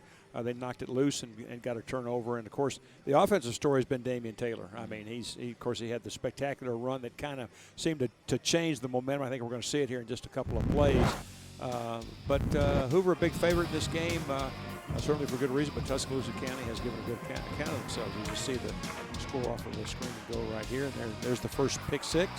Go ahead, Tommy. Yeah, you talk about Chapman. He sat down on that route and takes it in for the 6 for this Hoover Buck defense. But the big run by Taylor got the momentum in favor of the Wildcats as he just raced through the defenders. And then this move right here has us all baffled how he gets away from that defender and goes into the end zone. But a big run by Damian Taylor for Tuscaloosa County. Then on the other end, you look and the big turnover. This is a pop, and Rye could not hold on to it. It's recovered by Tuscaloosa County to stop that drive. But then on the other end, they try the screen. Taylor gets knocked down, and off and running the other way for the 6 points for the Hoover Bucks is Josh Smith. They try to speed sweep, and again, the ball pops loose. Hoover gets back on top of that, so we've had a few turnovers in the ball game.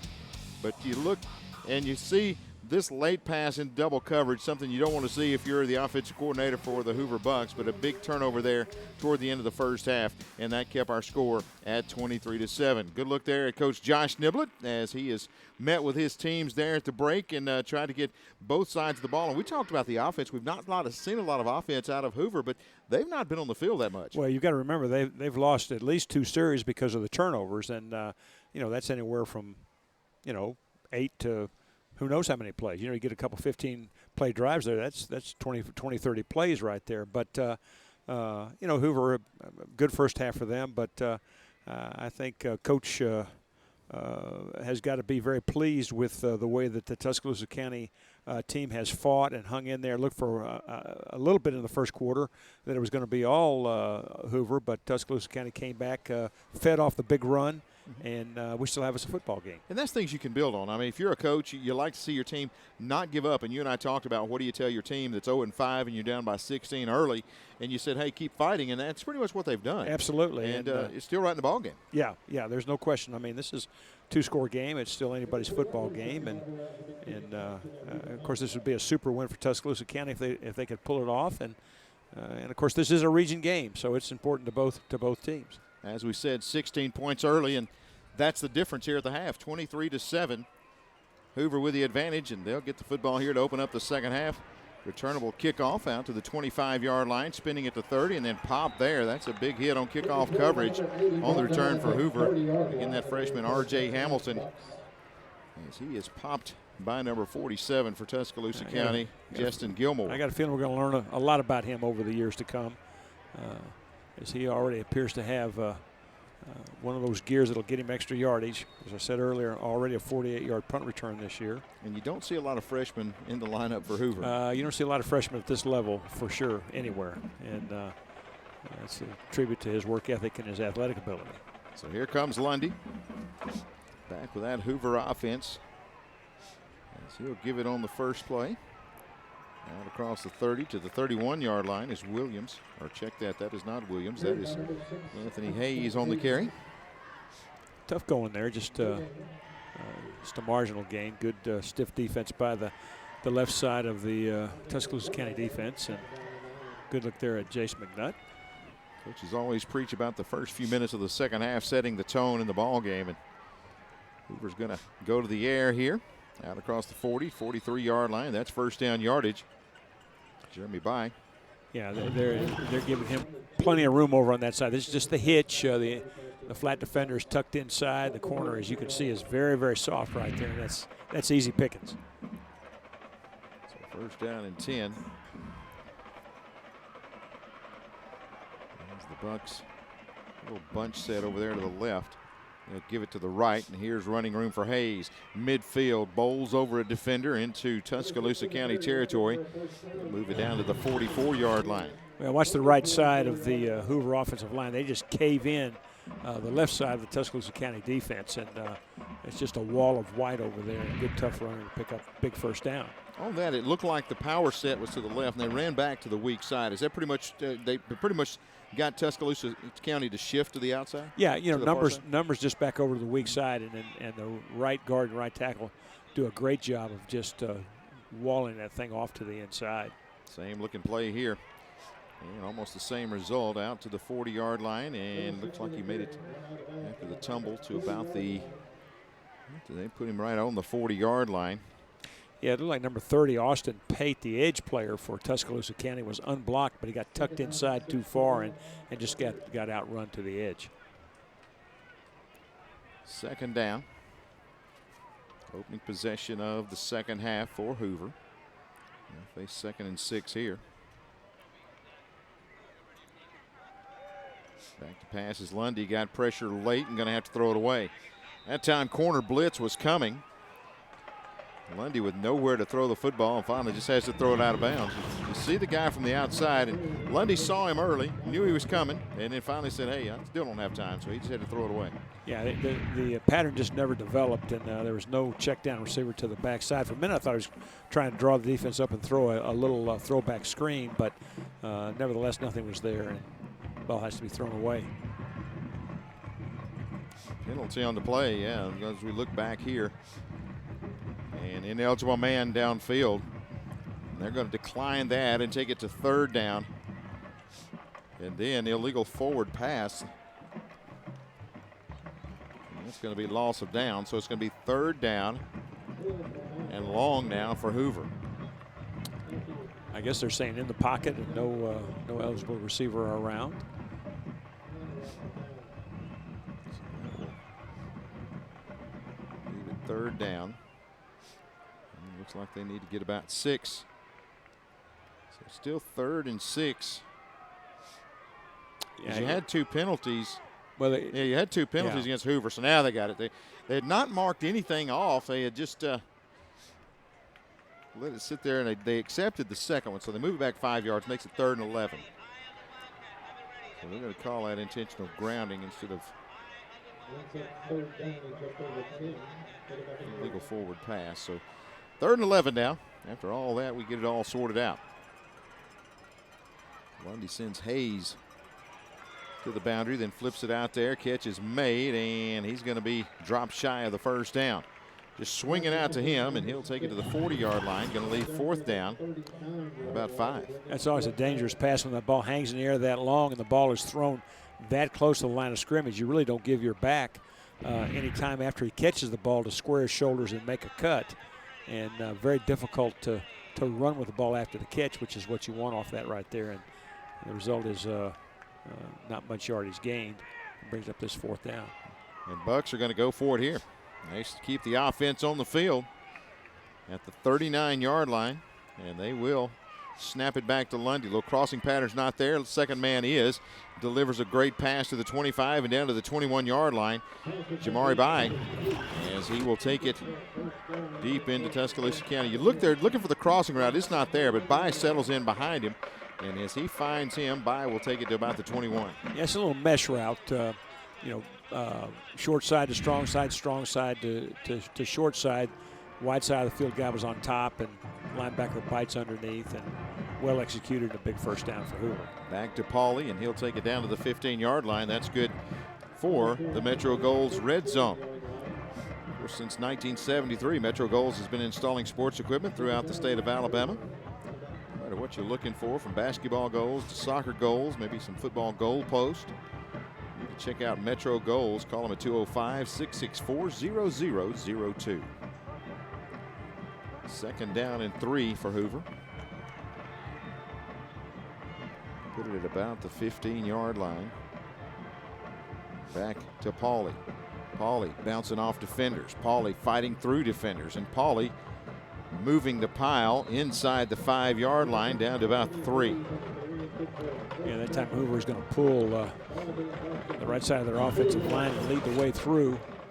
Excuse me, they can pull the center and the left guard, I'm sorry. And that's a lot of humanity out in front. You know, we saw big number 75 leading the way, Christian Ledbetter, all 365 pounds of him. Now it is first down and goal from the 3.5-yard line. Set up the power set. Yeah, they've to got the numbers, right side. They've got numbers over here. They'll give it off over here. Wow, what a pop. Bouncing off in second effort, and they will say, did he get in? And the official says, yes, he does. One official wasn't sure. The second one said he did get in, but there was a big collision at about the 2-yard line as Pauly goes into the end zone. Watch this pop right here, Coach. Yeah, this is a pretty good collision right there, and good job of keeping his feet moving after contact, though, to get that second effort and get in the end zone. Mating of the Impressive sixes drive. there is Darius Williams hits Pauly. So we've got a player down, and it may be Williams who made that pop. It is still down. Yeah, he inside about the 2-yard line. He got the short end of that. You know, you look at Williams, he's 5'10", 190. On the other side, you got Pauly, it's about 225, and had a head of steam up when they crashed in there. So they'll check him out. Well, I really thought that the play was going to walk into the end zone, but Williams got under the block of number 15, Ray Hampton, and they met shoulder to shoulder right there at about where he's laying, and it was a collision. You could hear that all the way up in the stands. Absolutely. He's moving the leg as they're checking everything, so he's lifting both legs, so that's a good sign there. As Hoover takes a 29-7 lead over Tuscaloosa County. The one thing you do not want to see is any player to be on the field. Nope. Coach Josh Niblett and all the sitting up, that's a good staff, sign. yeah, so they're good helping Coach him up Niblett now. to come out there. As both coaches are out there checking on that young man who, you talk about giving your body up. I mean, when you come crashing in there like he did, yes, he is coming off with some assistance for sure. But you see number 6 just lay his body on the line with a big pop right there. Yeah, you can see, I mean, that's and full contact both ways.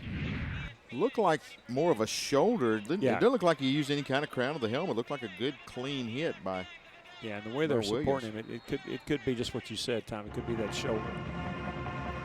Hans is on for the extra point. Trying to give Hoover a 30-7 lead here. Snap, the hold is up and good.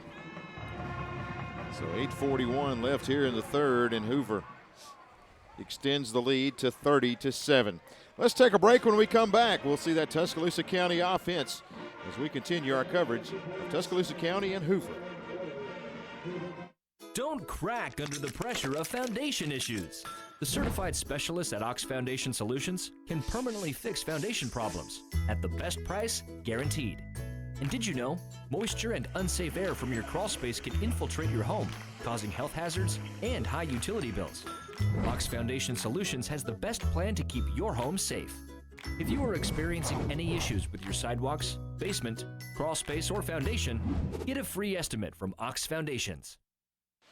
WOTM, your TV home for high school sports in Alabama. This Thursday on WOTM, catch the AHSAA High School Football Game of the Week, presented by Ox Foundations. This week's matchup will feature the Thorsby Rebels versus the Fayetteville Wolves. Stay with WOTM through the postseason for live games all 4 weeks of the playoffs. WOTM, the home of AHSAA Super 7, live from Jordan Hare. Williams on the kickoff return brings it out to about the 27-yard line. That's where Tuscaloosa County will have their first possession here in the second half, as they will come out and try to answer the touchdown drive by Hoover. Get another look at Connor White, who had a little bit of an up and down first half, but showed some promising things. Lundy in the backfield with White. Or check that Taylor back there. Taylor gets the call left side, and Hoover's all over that one. Yeah, ran that one down from behind. Stopped by the defensive end there, Joseph Davis. So he's able to crash in. Stop it for no gain.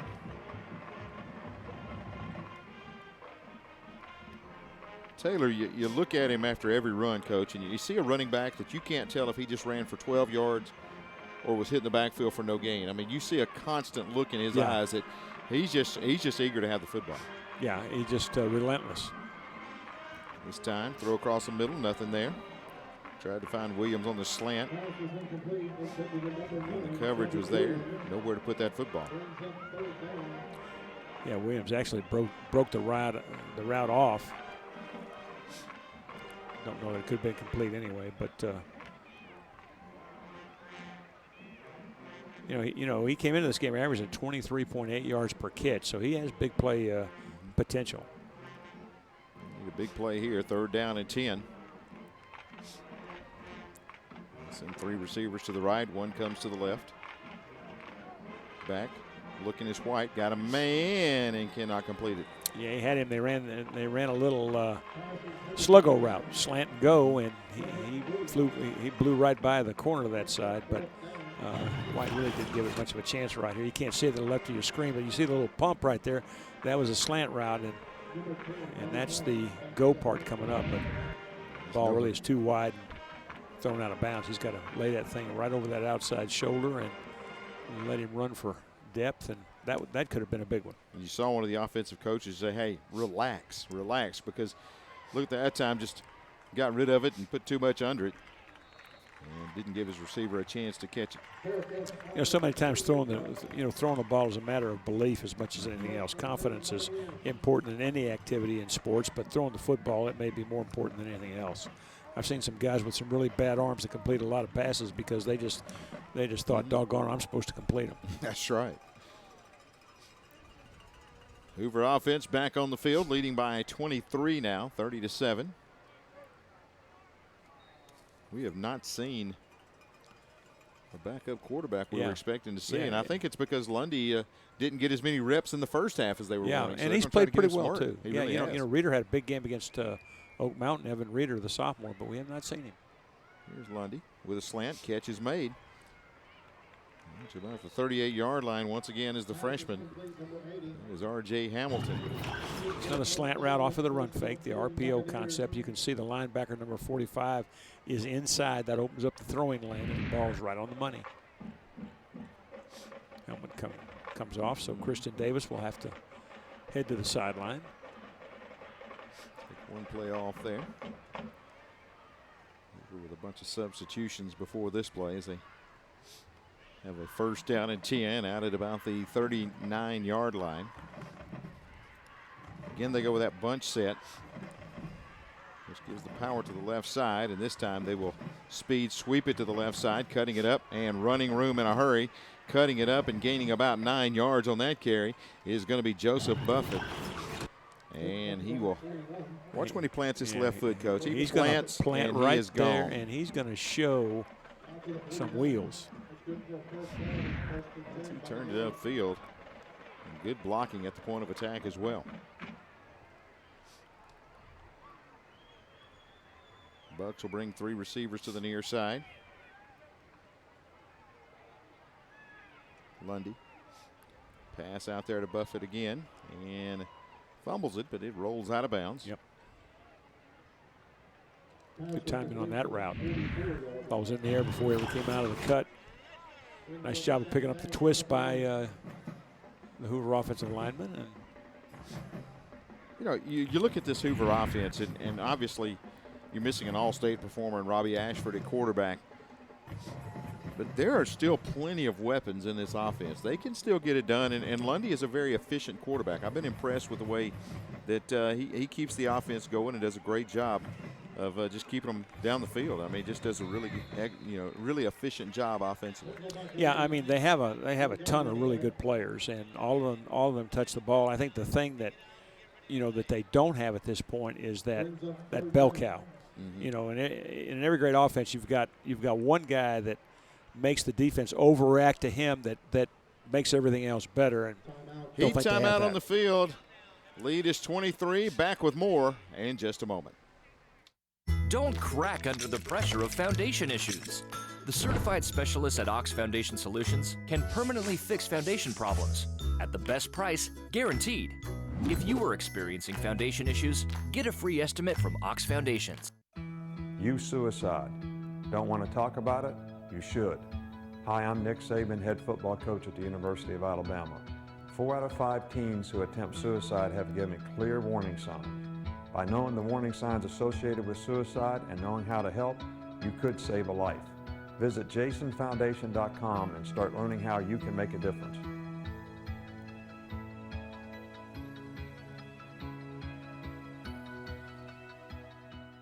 Things feeling a little uneven at home? Ox Foundation Solutions will fix your uneven concrete sidewalk, driveway, or basement in no time. Locally owned and accredited, Ox Foundation Solutions will come up with the right fix for you. Get a free estimate from Ox Foundations. Clock rolling, 5:45 left here in this third period.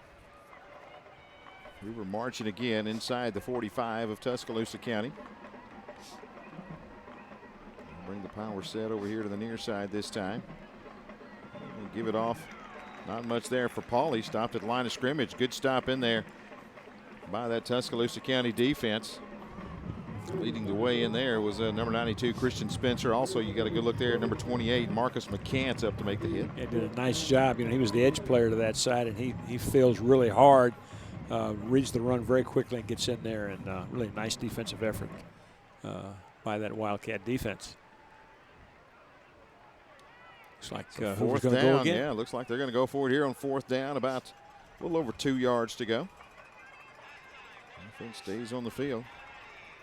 And they'll give it off. Cutting it back up, getting the first down a whole lot more. And out to the down to the 30-yard line. That's Pauly on the carry. Tuscaloosa County tried to overload the top of your screen, and there's no pursuit from the linebackers. When it pops the line of scrimmage, it's going to get into the secondary. And good job up front by the Hoover offensive line to pick up the stun, and very authoritative running to pick up a nice gain. Lepkowski turns it upfield to block, and there's nobody there to block, so right behind him came Pauly. And a big gain to the 30-yard line. Lundy back to pass, now going to tuck it under and try to run. He'll slide down about the 25-yard line.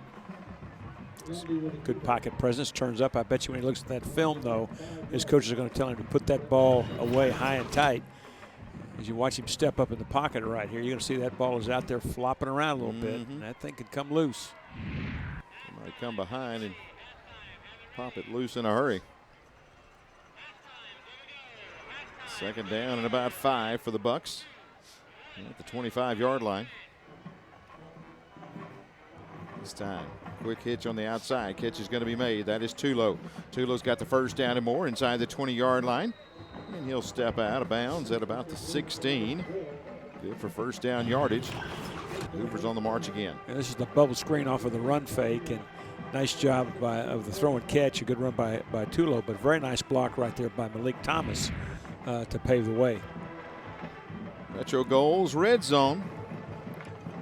The 15-yard line. Metro Goals, of course, based out of Helena. If you're looking for sports equipment, they've been in business for 40 years, from residential to parks and rec, maybe some school needs as well. Call Metro Goals. It is 205-664-0002. Good people. I told you my XFL story, didn't I? The goalpost. Yeah, he saved me. Wow, big hit on Pauly, and it is going to be recovered by Hoover. Pauly on the carry, and big hit there by Tuscaloosa County. You see him come up when he goes right airborne. On the ball. That is a great hit. Scramble for it. Good heads up by Malik Thomas to pick that thing up. Big hit right there by Marcus McCants. Jars it loose. Now second down and 2 for the Bucks. At about the 8-yard line.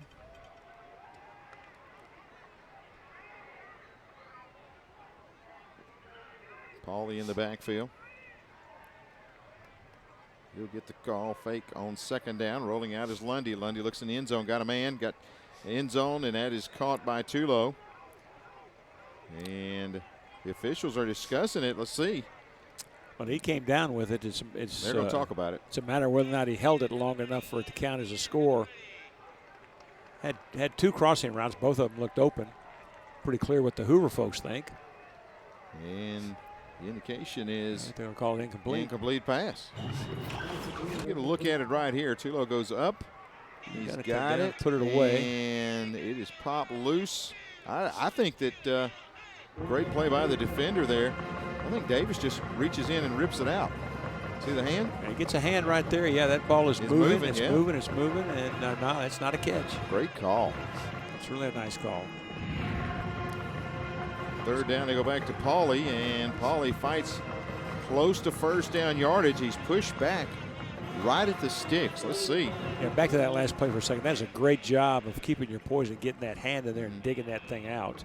But it looks like Hoover did get the first down. 1st and goal. Yeah, you watch him as he's falling. Davis just reaches up and will not let go. Yeah, watch the effort right there. Ball is moving. Hey, great camera work by our guys. Yeah, I tell you, job. our guys do phenomenal every week, and we just don't give them enough credit. That is another great shot as they're able to capture that one and see that ball moving. 1st and goal, Hoover. They'll mark it at about the 6-yard line. Lundy in trouble going down. And it's crashing in from the outside that time. Again? Yeah, that was that pull play that they've run. You know, they pulled the guard and they also pulled the center, Nick Paradise.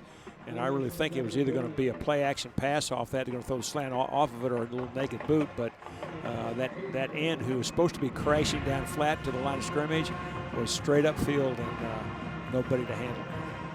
Good job by McCants. They'll push it all the way back to about the 13-yard line where it's 2nd down and goal. See if the Wildcat defense can come up with a stop here. We're less than a minute left here in the 3rd. Lundy back and got a little pressure. Slides away, throws it late. Catch is going to be made out of bounds at the 7-yard line. Once again on the catch is Hamilton. Now, there's pretty good pressure right here. They're going to try to run a wheel route down the left sideline. But this is really good composure by Lundy and a nice job with the scramble drill. The young freshman keeps running all the way across the field, and he's right where he's supposed to be. And boy, what a heads-up play. I tell you, that young man is going to be a player to watch for the next several years. Absolutely. And I tell you, there's nothing more frustrating for a defense than to really have a well-executed play and end up with the offense gaining yardage. 3rd down and 8. Lundy rolls out to the near side. Looking, got pressure late. They throw it, and catch is made. And that, again, is going to be Hamilton. Lundy held on to it as long as he could. Hamilton breaks in the back of the end zone, and the freshman hauls in the touchdown. Well, that's exactly what you teach receivers to do when you get to that back line. Just run the back line. He gets popped pretty good at the end. McNutt with the pressure there, but you can see Hamilton working the back line, yeah. keeps his toes in. And looks like he's out to practice early, and what an impressive drive. Hamilton, 5'10", 165, as we said, only a freshman. He's had a great night tonight. Ansys on for the extra point, and the lead has ballooned to 30 now. 37-7. Again, you see Lundy roll out. Pressure coming from behind. Looked like he was just trying to throw the football away, and out of nowhere comes Hamilton. As he gets popped, knocks the helmet off. He will not worry about it because Hamilton hauls it in for a touchdown. Yeah, one of the things you teach in the scramble drill down on the goal line is for somebody to run that back line in the direction that you're moving to. And, you know, I'm sure that was the case there. And just really heads-up play by both guys. And, you know, Lundy gets a touchdown pass, gets his helmet knocked off, gets a little TV time at the same time. Doesn't get any better than that, does it, Tommy? That's it. I mean, you know, that's the one you make sure that everybody sees you. Great play by Lundy. Again, only a junior. Looks to be the heir apparent. He's had a nice night tonight. He really has. And, you know, he's delivered some good footballs. He, you know, obviously does not have the cannon, I guess you would say, that Ashford has, but he is a very heady quarterback back there because he continues to keep plays alive, and even in the face of the pressure, he just kind of never panics, and that's a good throw right there for the touchdown. Throws a nice ball and has been very authoritative in his running of the offense tonight. So Hoover to kick off again. Back deep, going to be Williams at about the 1, bobbles it, picks it back up. Now in trouble. He's going to be hit and dropped at about the 8-yard line. That time when he bobbled it, check that, actually the stop that time made by number 3, and that's Chapman down on coverage. Now Tuscaloosa County starting deep in their own territory with a half-minute left here in the third. And just a little bit about Cedric Williams. I said this earlier. He came into the game averaging almost 24 yards a catch. Only had 5 catches on the year, but was for 119 yards and 4 touchdowns. And he has had a couple of runs on speed sweeps, but has not been able to hit a big one. Back at the 8-yard line, first down and 10. And the give in the middle that time to Taylor, and he is hit right at the line of scrimmage. I believe Kilgore was in on that stop. It may be it for the third. So I believe T County may let the clock run out here. They get to the line though with about 7 seconds on it. See if they can get a snap away.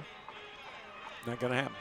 Go with a long snap, try to get some movement, and not going to happen. So a 30-point lead for Hoover as we head to the fourth. And Ox Foundation's bringing you the AHSAA Game of the Week. And Hoover with a big lead over Tuscaloosa County.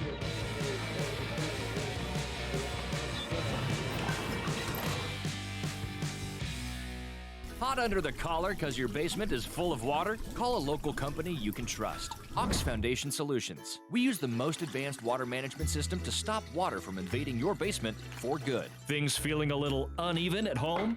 Ox Foundation Solutions will fix your uneven concrete sidewalk, driveway, or basement in no time. Ox Foundation Solutions has the best plan to keep your home safe. If you are experiencing any issues with your sidewalks, basement, crawl space, or foundation, get a free estimate from Ox Foundations.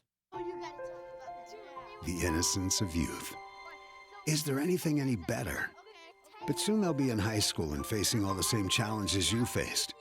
How to make friends, how to fit in, how to be cool. We want our children to have everything they'll need to live fulfilling and productive lives. Make sure the kids in your family are among the more than 12 million participants in America who take part in high school sports or activities. 37-7 our score as the 4th-ranked Hoover Buccaneers lead by 30. Opening up the 4th period here. Tuscaloosa County.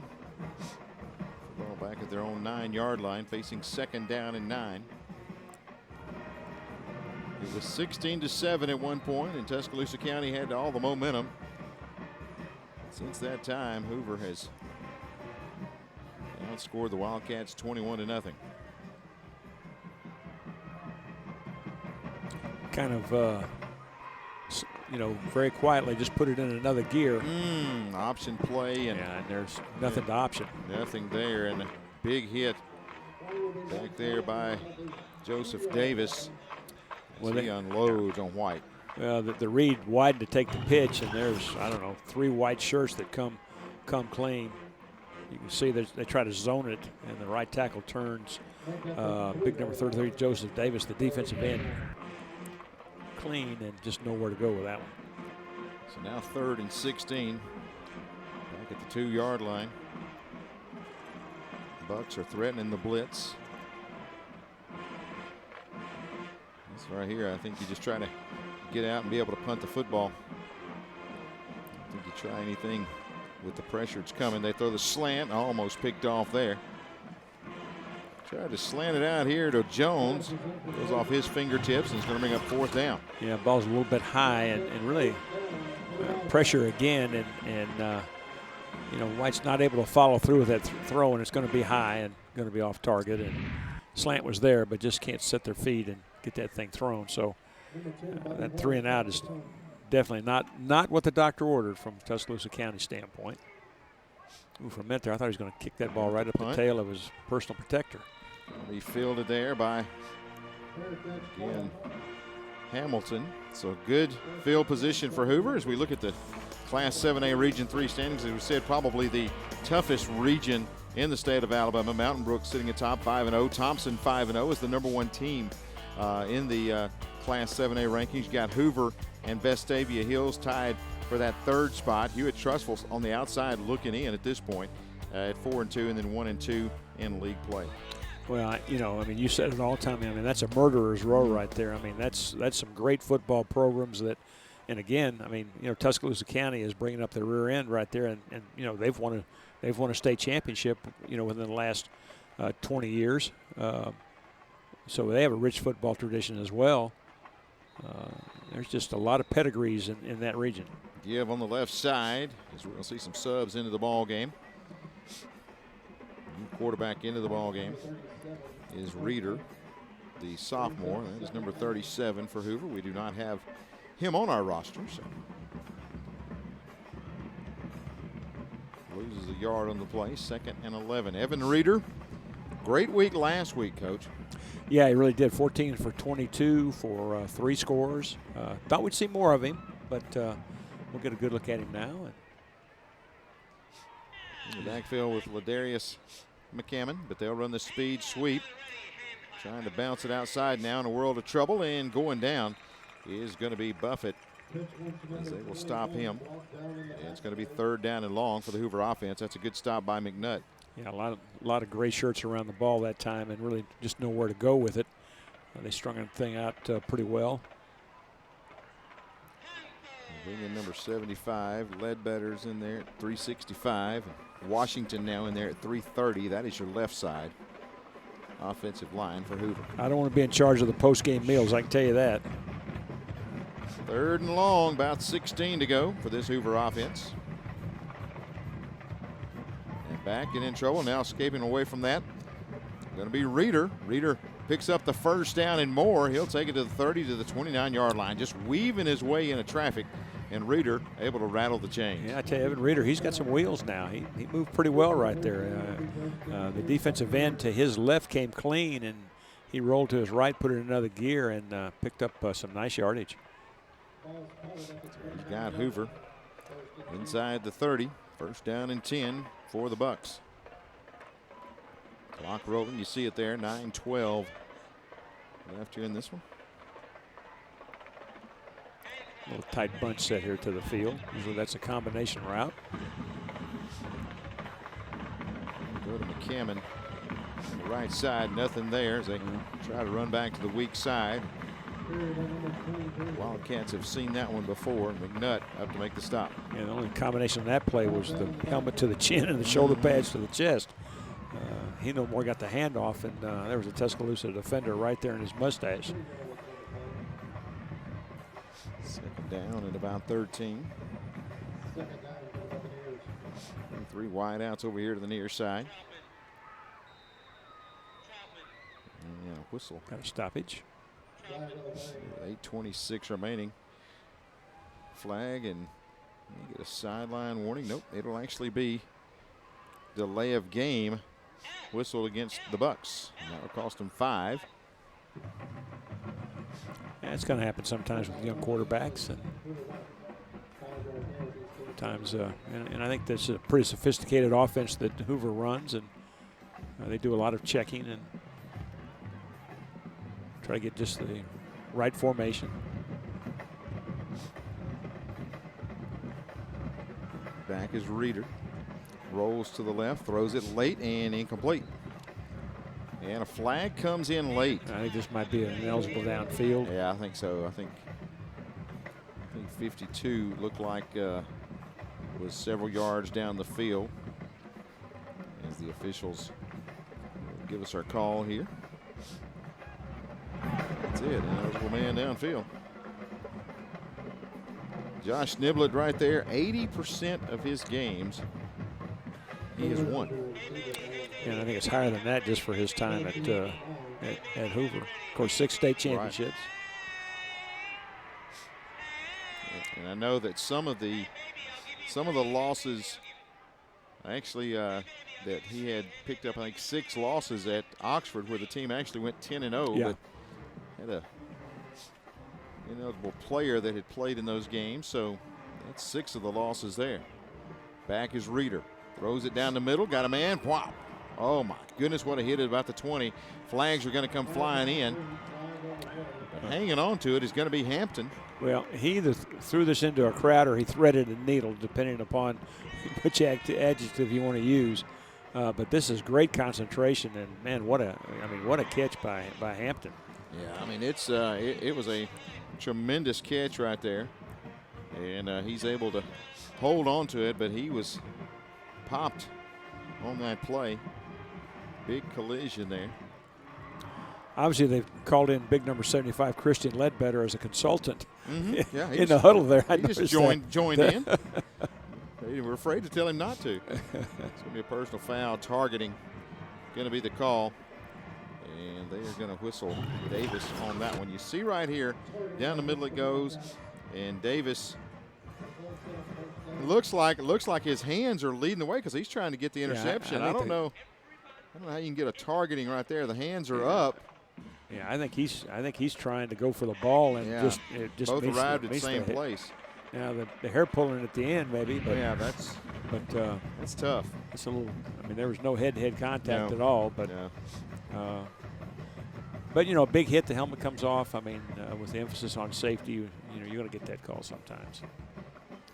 Reeder looking deep, got a man down there and incomplete. Tried to go back again to Hampton. Yeah, ran a little post and go. He about 3 steps to the post and then took it deep again and thought he had it for a minute, but not able to control it all the way down to the completion of the catch, and might have been out of bounds anyway. Good job again of stripping the ball after contact. How about Reeder putting it right on the money? Yeah, I mean, that's exactly the only place you can put that football. He's been impressive. Second down. This time he'll give it off in about the 6-yard line. Going to set up third down and about 4 now. Number 37 that, again, we do not have on our roster. I wonder if that might be Nick Young. I'm just going to take a guess. May very well be. But that is a guess, folks. But nice 5-yard gain. So we'll say third down and 5 now, as they will have it right here. Knocking on the door in the Metro Goals red zone. A little spin motion. Trouble in the backfield and throwing it late, incomplete. That time his back ran into him. Jarred the ball loose momentarily. Reeder somehow gets his hands back on it and throws it. But again, just unable to connect. Well, this has always been the thing about the RPO that's a little bit scary is there's so many things that have to happen so quickly that sometimes it's really tough for the quarterback to get his shoulders squared and to get the ball thrown. And when you have a mini collision in the backfield like there was there, it's almost impossible to get a completion. And be interesting to see what the Bucs do on this 4th down and about 6. Coach Niblett going to take the timeout and talk about it. Why don't we take the break? We'll talk about it as well. It's 37-7, 30-point lead for Hoover. We'll be back after this. Hot under the collar because your basement is full of water? Call a local company you can trust. Ox Foundation Solutions. We use the most advanced water management system to stop water from invading your basement for good. Get a free estimate from Ox Foundations. WOTM, your TV home for high school sports in Alabama. This Thursday on WOTM, catch the AHSAA High School Football Game of the Week, presented by Ox Foundations. This week's matchup will feature the Thorsby Rebels versus the Fayetteville Wolves. Stay with WOTM through the postseason for live games all 4 weeks of the playoffs. WOTM, the home of AHSAA Super 7, live from Jordan Hare. What's working under your home? Coach Josh Niblett talking to his troops there as they get ready to come out on this 4th down and 5. Leading by 30. Looks like they will go for it here as he sends Reeder back onto the field. You see the Hoover band having a good time. They have enjoyed the night. So again, Reeder facing 4th down and 5. Brings 2 receivers over here to the near side. Now they'll go with more of a balanced set. A little double wing look. He's going to fake the sweep, step back, throw it in the end zone. Got a man, touchdown. Well delivered pass to Ray Hampton, and the Bucks are on the board again. They're going to fake the reads, quarterback keep, sweep, and throw a post to the inside receiver. You can see that the safety bites up on the run fake, and the post slips right in behind. And really well thrown ball, very nicely conceived goal line play right there. He did not have a huge window to put that football, but again, just placed it right back there and let his receiver run to it. Got that safety to bite on the run fake and put it right where it's supposed to be. A lot of moving parts on that play, Coach. You look at it from the motion, I mean, pre-snap, and then all of a sudden you fake this sweep like there, and then the defense bites, and then just right over the top. You know, all you need to do down there, remember you're on the goal line, all you need to do is get those defenders to bend those knees and keep their feet in place just for a half second. And when that happens, that gives you the step you need if the ball's placed right, as it was, and a very, very well-designed play. Darius Williams tried to get a hand on it and was just a step behind, and our new score 44-7. As the Buccaneers are in control here with 7 minutes remaining. As you can see, Coach Nibbett looks like he's relaxed a little bit.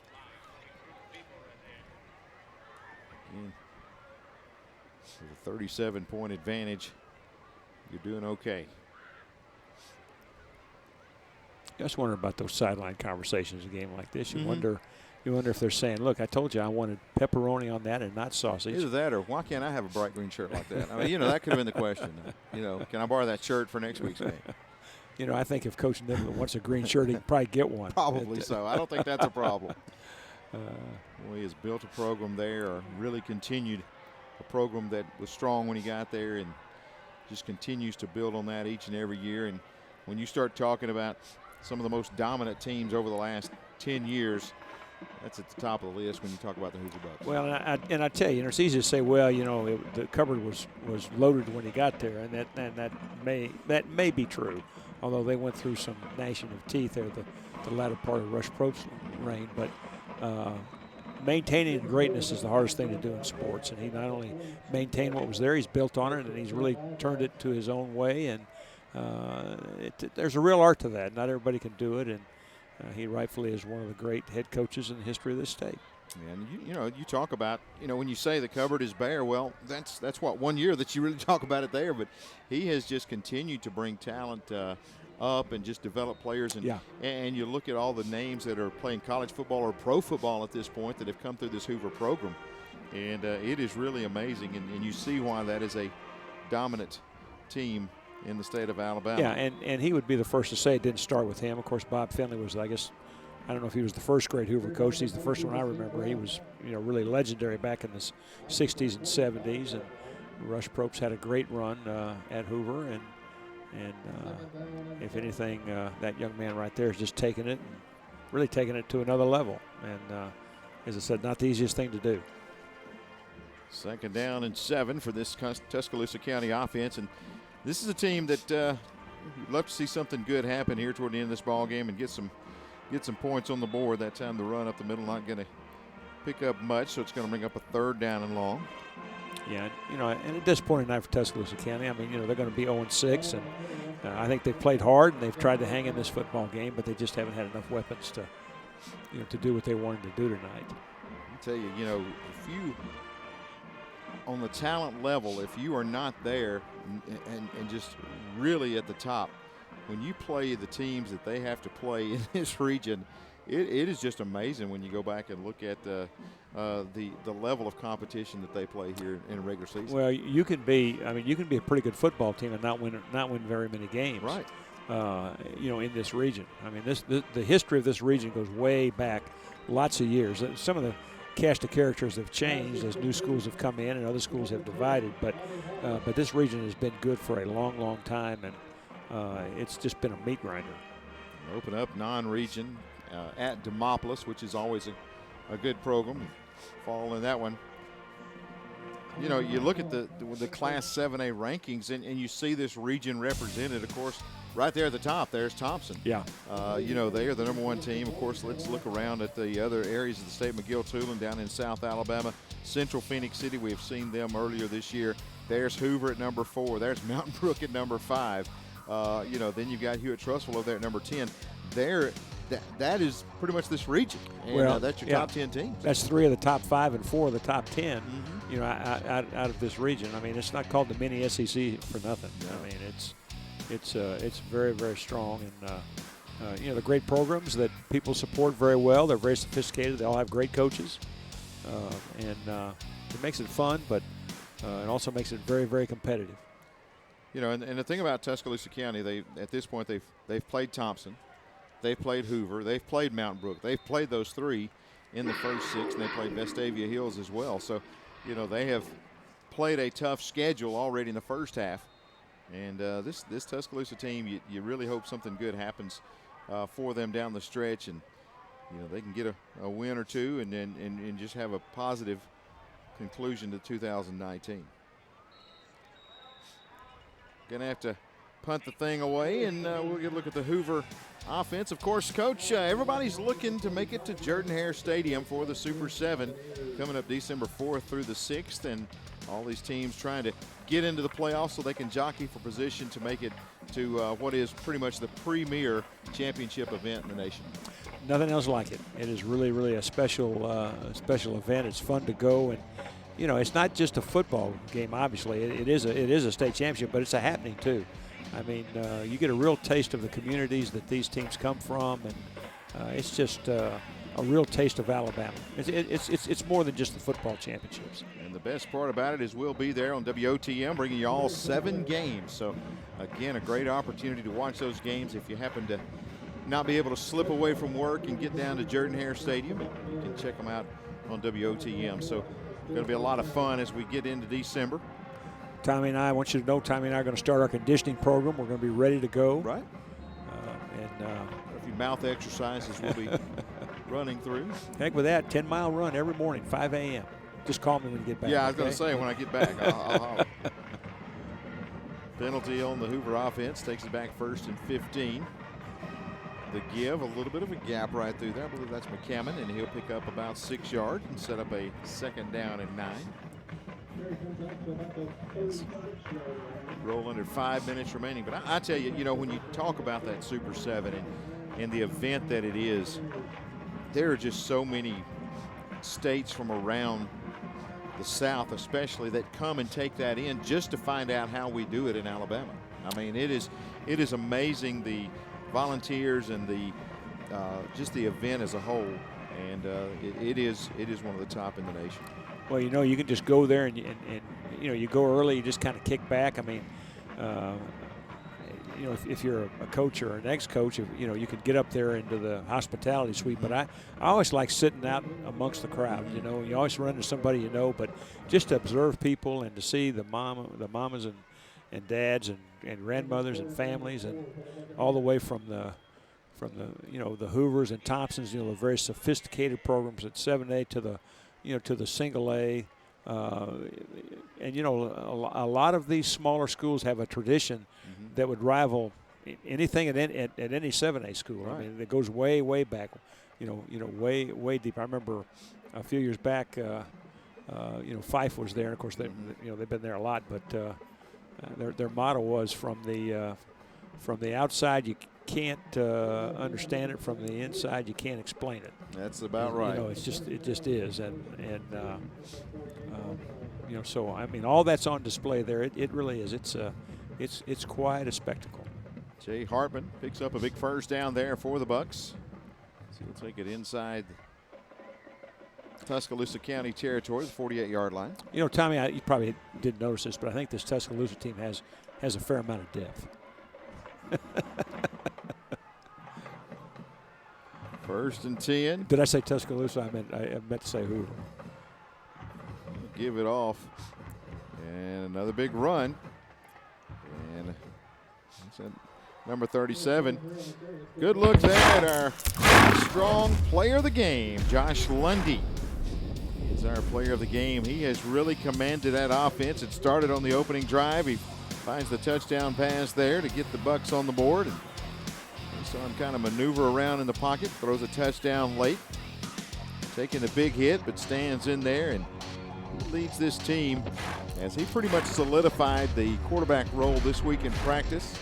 And he put the nail in it tonight. He has really performed well for Coach Josh Niblett. Great job of managing the game and, made all the plays and has gotten a good bit of TV time. So he's working well without the helmets. He works the hair, makes sure everybody, all the ladies around Hoover checking that out. So. And Hoover with another first down and 10 down at the 19-yard line. Clock rolling. I don't think that Coach Niblett really is trying to score here. He's going to just run some basic plays, and as they will just hand it off again. But a big gap on the left side inside the 10 to the 8-yard line. Tough running once again by McCammon. And this one's coming back. It looks like penalty over here on the side. Yeah, probably a hole, I would think. That is the call, and that one's going to come back. Looks like they're going to.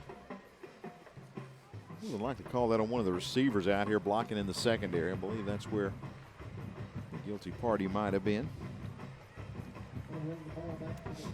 Talk about those 7A programs and those 2A and 1A. We got a good 2A matchup next week. Thorsby and Fayetteville right here on our game of the week. It'll be homecoming at Fayetteville. The Wolves and the Rebels going head to head. That'll be a good one.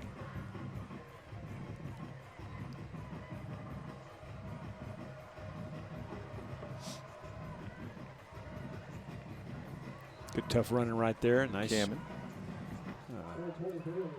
Nice authoritative running behind his pads, yeah. And I believe there was another McCammon a few years ago that could get it done for this Hoover team.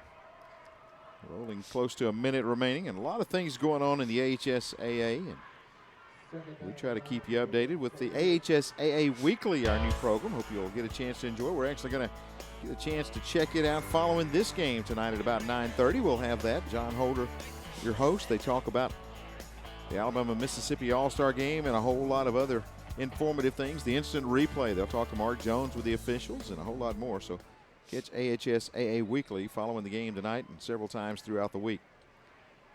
And looks like this is going to do it as we're in every coach's favorite formation, the victory sneak. You know, it seems like those teams that work out of the shotgun the whole game, this is maybe the scariest part of the game, is trying to get in position to take that snap and go ahead and take that knee. So they're going to run it one more time. Yeah, but Hoover's smart. They do it from a shotgun. They do what they always do. So they will take a knee there, and again, that's going to be Reeder that will take the final snap of the ball game, and that's a Hoover win as they hold on to that number 4 rankings. 44-7 your final score. They get the win over Tuscaloosa County here tonight. At lone loss to Thompson for Coach Josh Niblett. And again, as we said, one of the tougher regions in the state of Alabama, and you see the coaches there. Great sportsmanship by both teams. And you look at Tuscaloosa County 0-6. But you saw a team tonight that really they're not giving up. I mean, they are continuing to battle. There was some good hard hitting in this ball game, and some great plays. And again, you look at this Tuscaloosa County team; they continue to battle each and every Friday night. Well, I think they have a great running back who we saw one play that as good as you're going to see all year. But the depth and consistent play at every position just is not at the level of, say, a Hoover, not yet anyway. And you just keep trying to build your program, and you want to try to get to that point. It doesn't make it any easier, as we've said a lot tonight. The region that you play in is very unforgiving. A lot of the players that we talked about for Tuscaloosa County, we saw several sophomores, several juniors make play. They're a young team, and this is a learning experience, but you're seeing them improve each and every week. And I tell you, when you get to a team that, as I said, a lot of times they start questioning each other and start, hanging their head after something goes wrong. But we saw a team, and the quarterback in White is one of those guys that you look at who threw the interception, he threw the pick six, actually a couple of them, never hung his head. He just continued to come back out, and it was kind of like you said, next play, and he kind of stepped right back out there, and it really it's a learning experience from him, and he's starting to grow up as a good quarterback. Well, I think you're exactly right, Tommy. He did exhibit some good poise, and what you need somebody you can beat up on. I mean, that's what Tuscaloosa County needs, but unfortunately in this region there aren't any of those, and so you just. Again, you've got some core things that you are going to hang your hat on as a team. You build on those. You keep talking about them, and life goes on.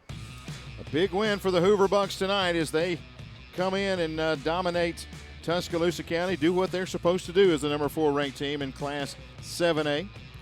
And we saw glimpses when you talk about Tuscaloosa County.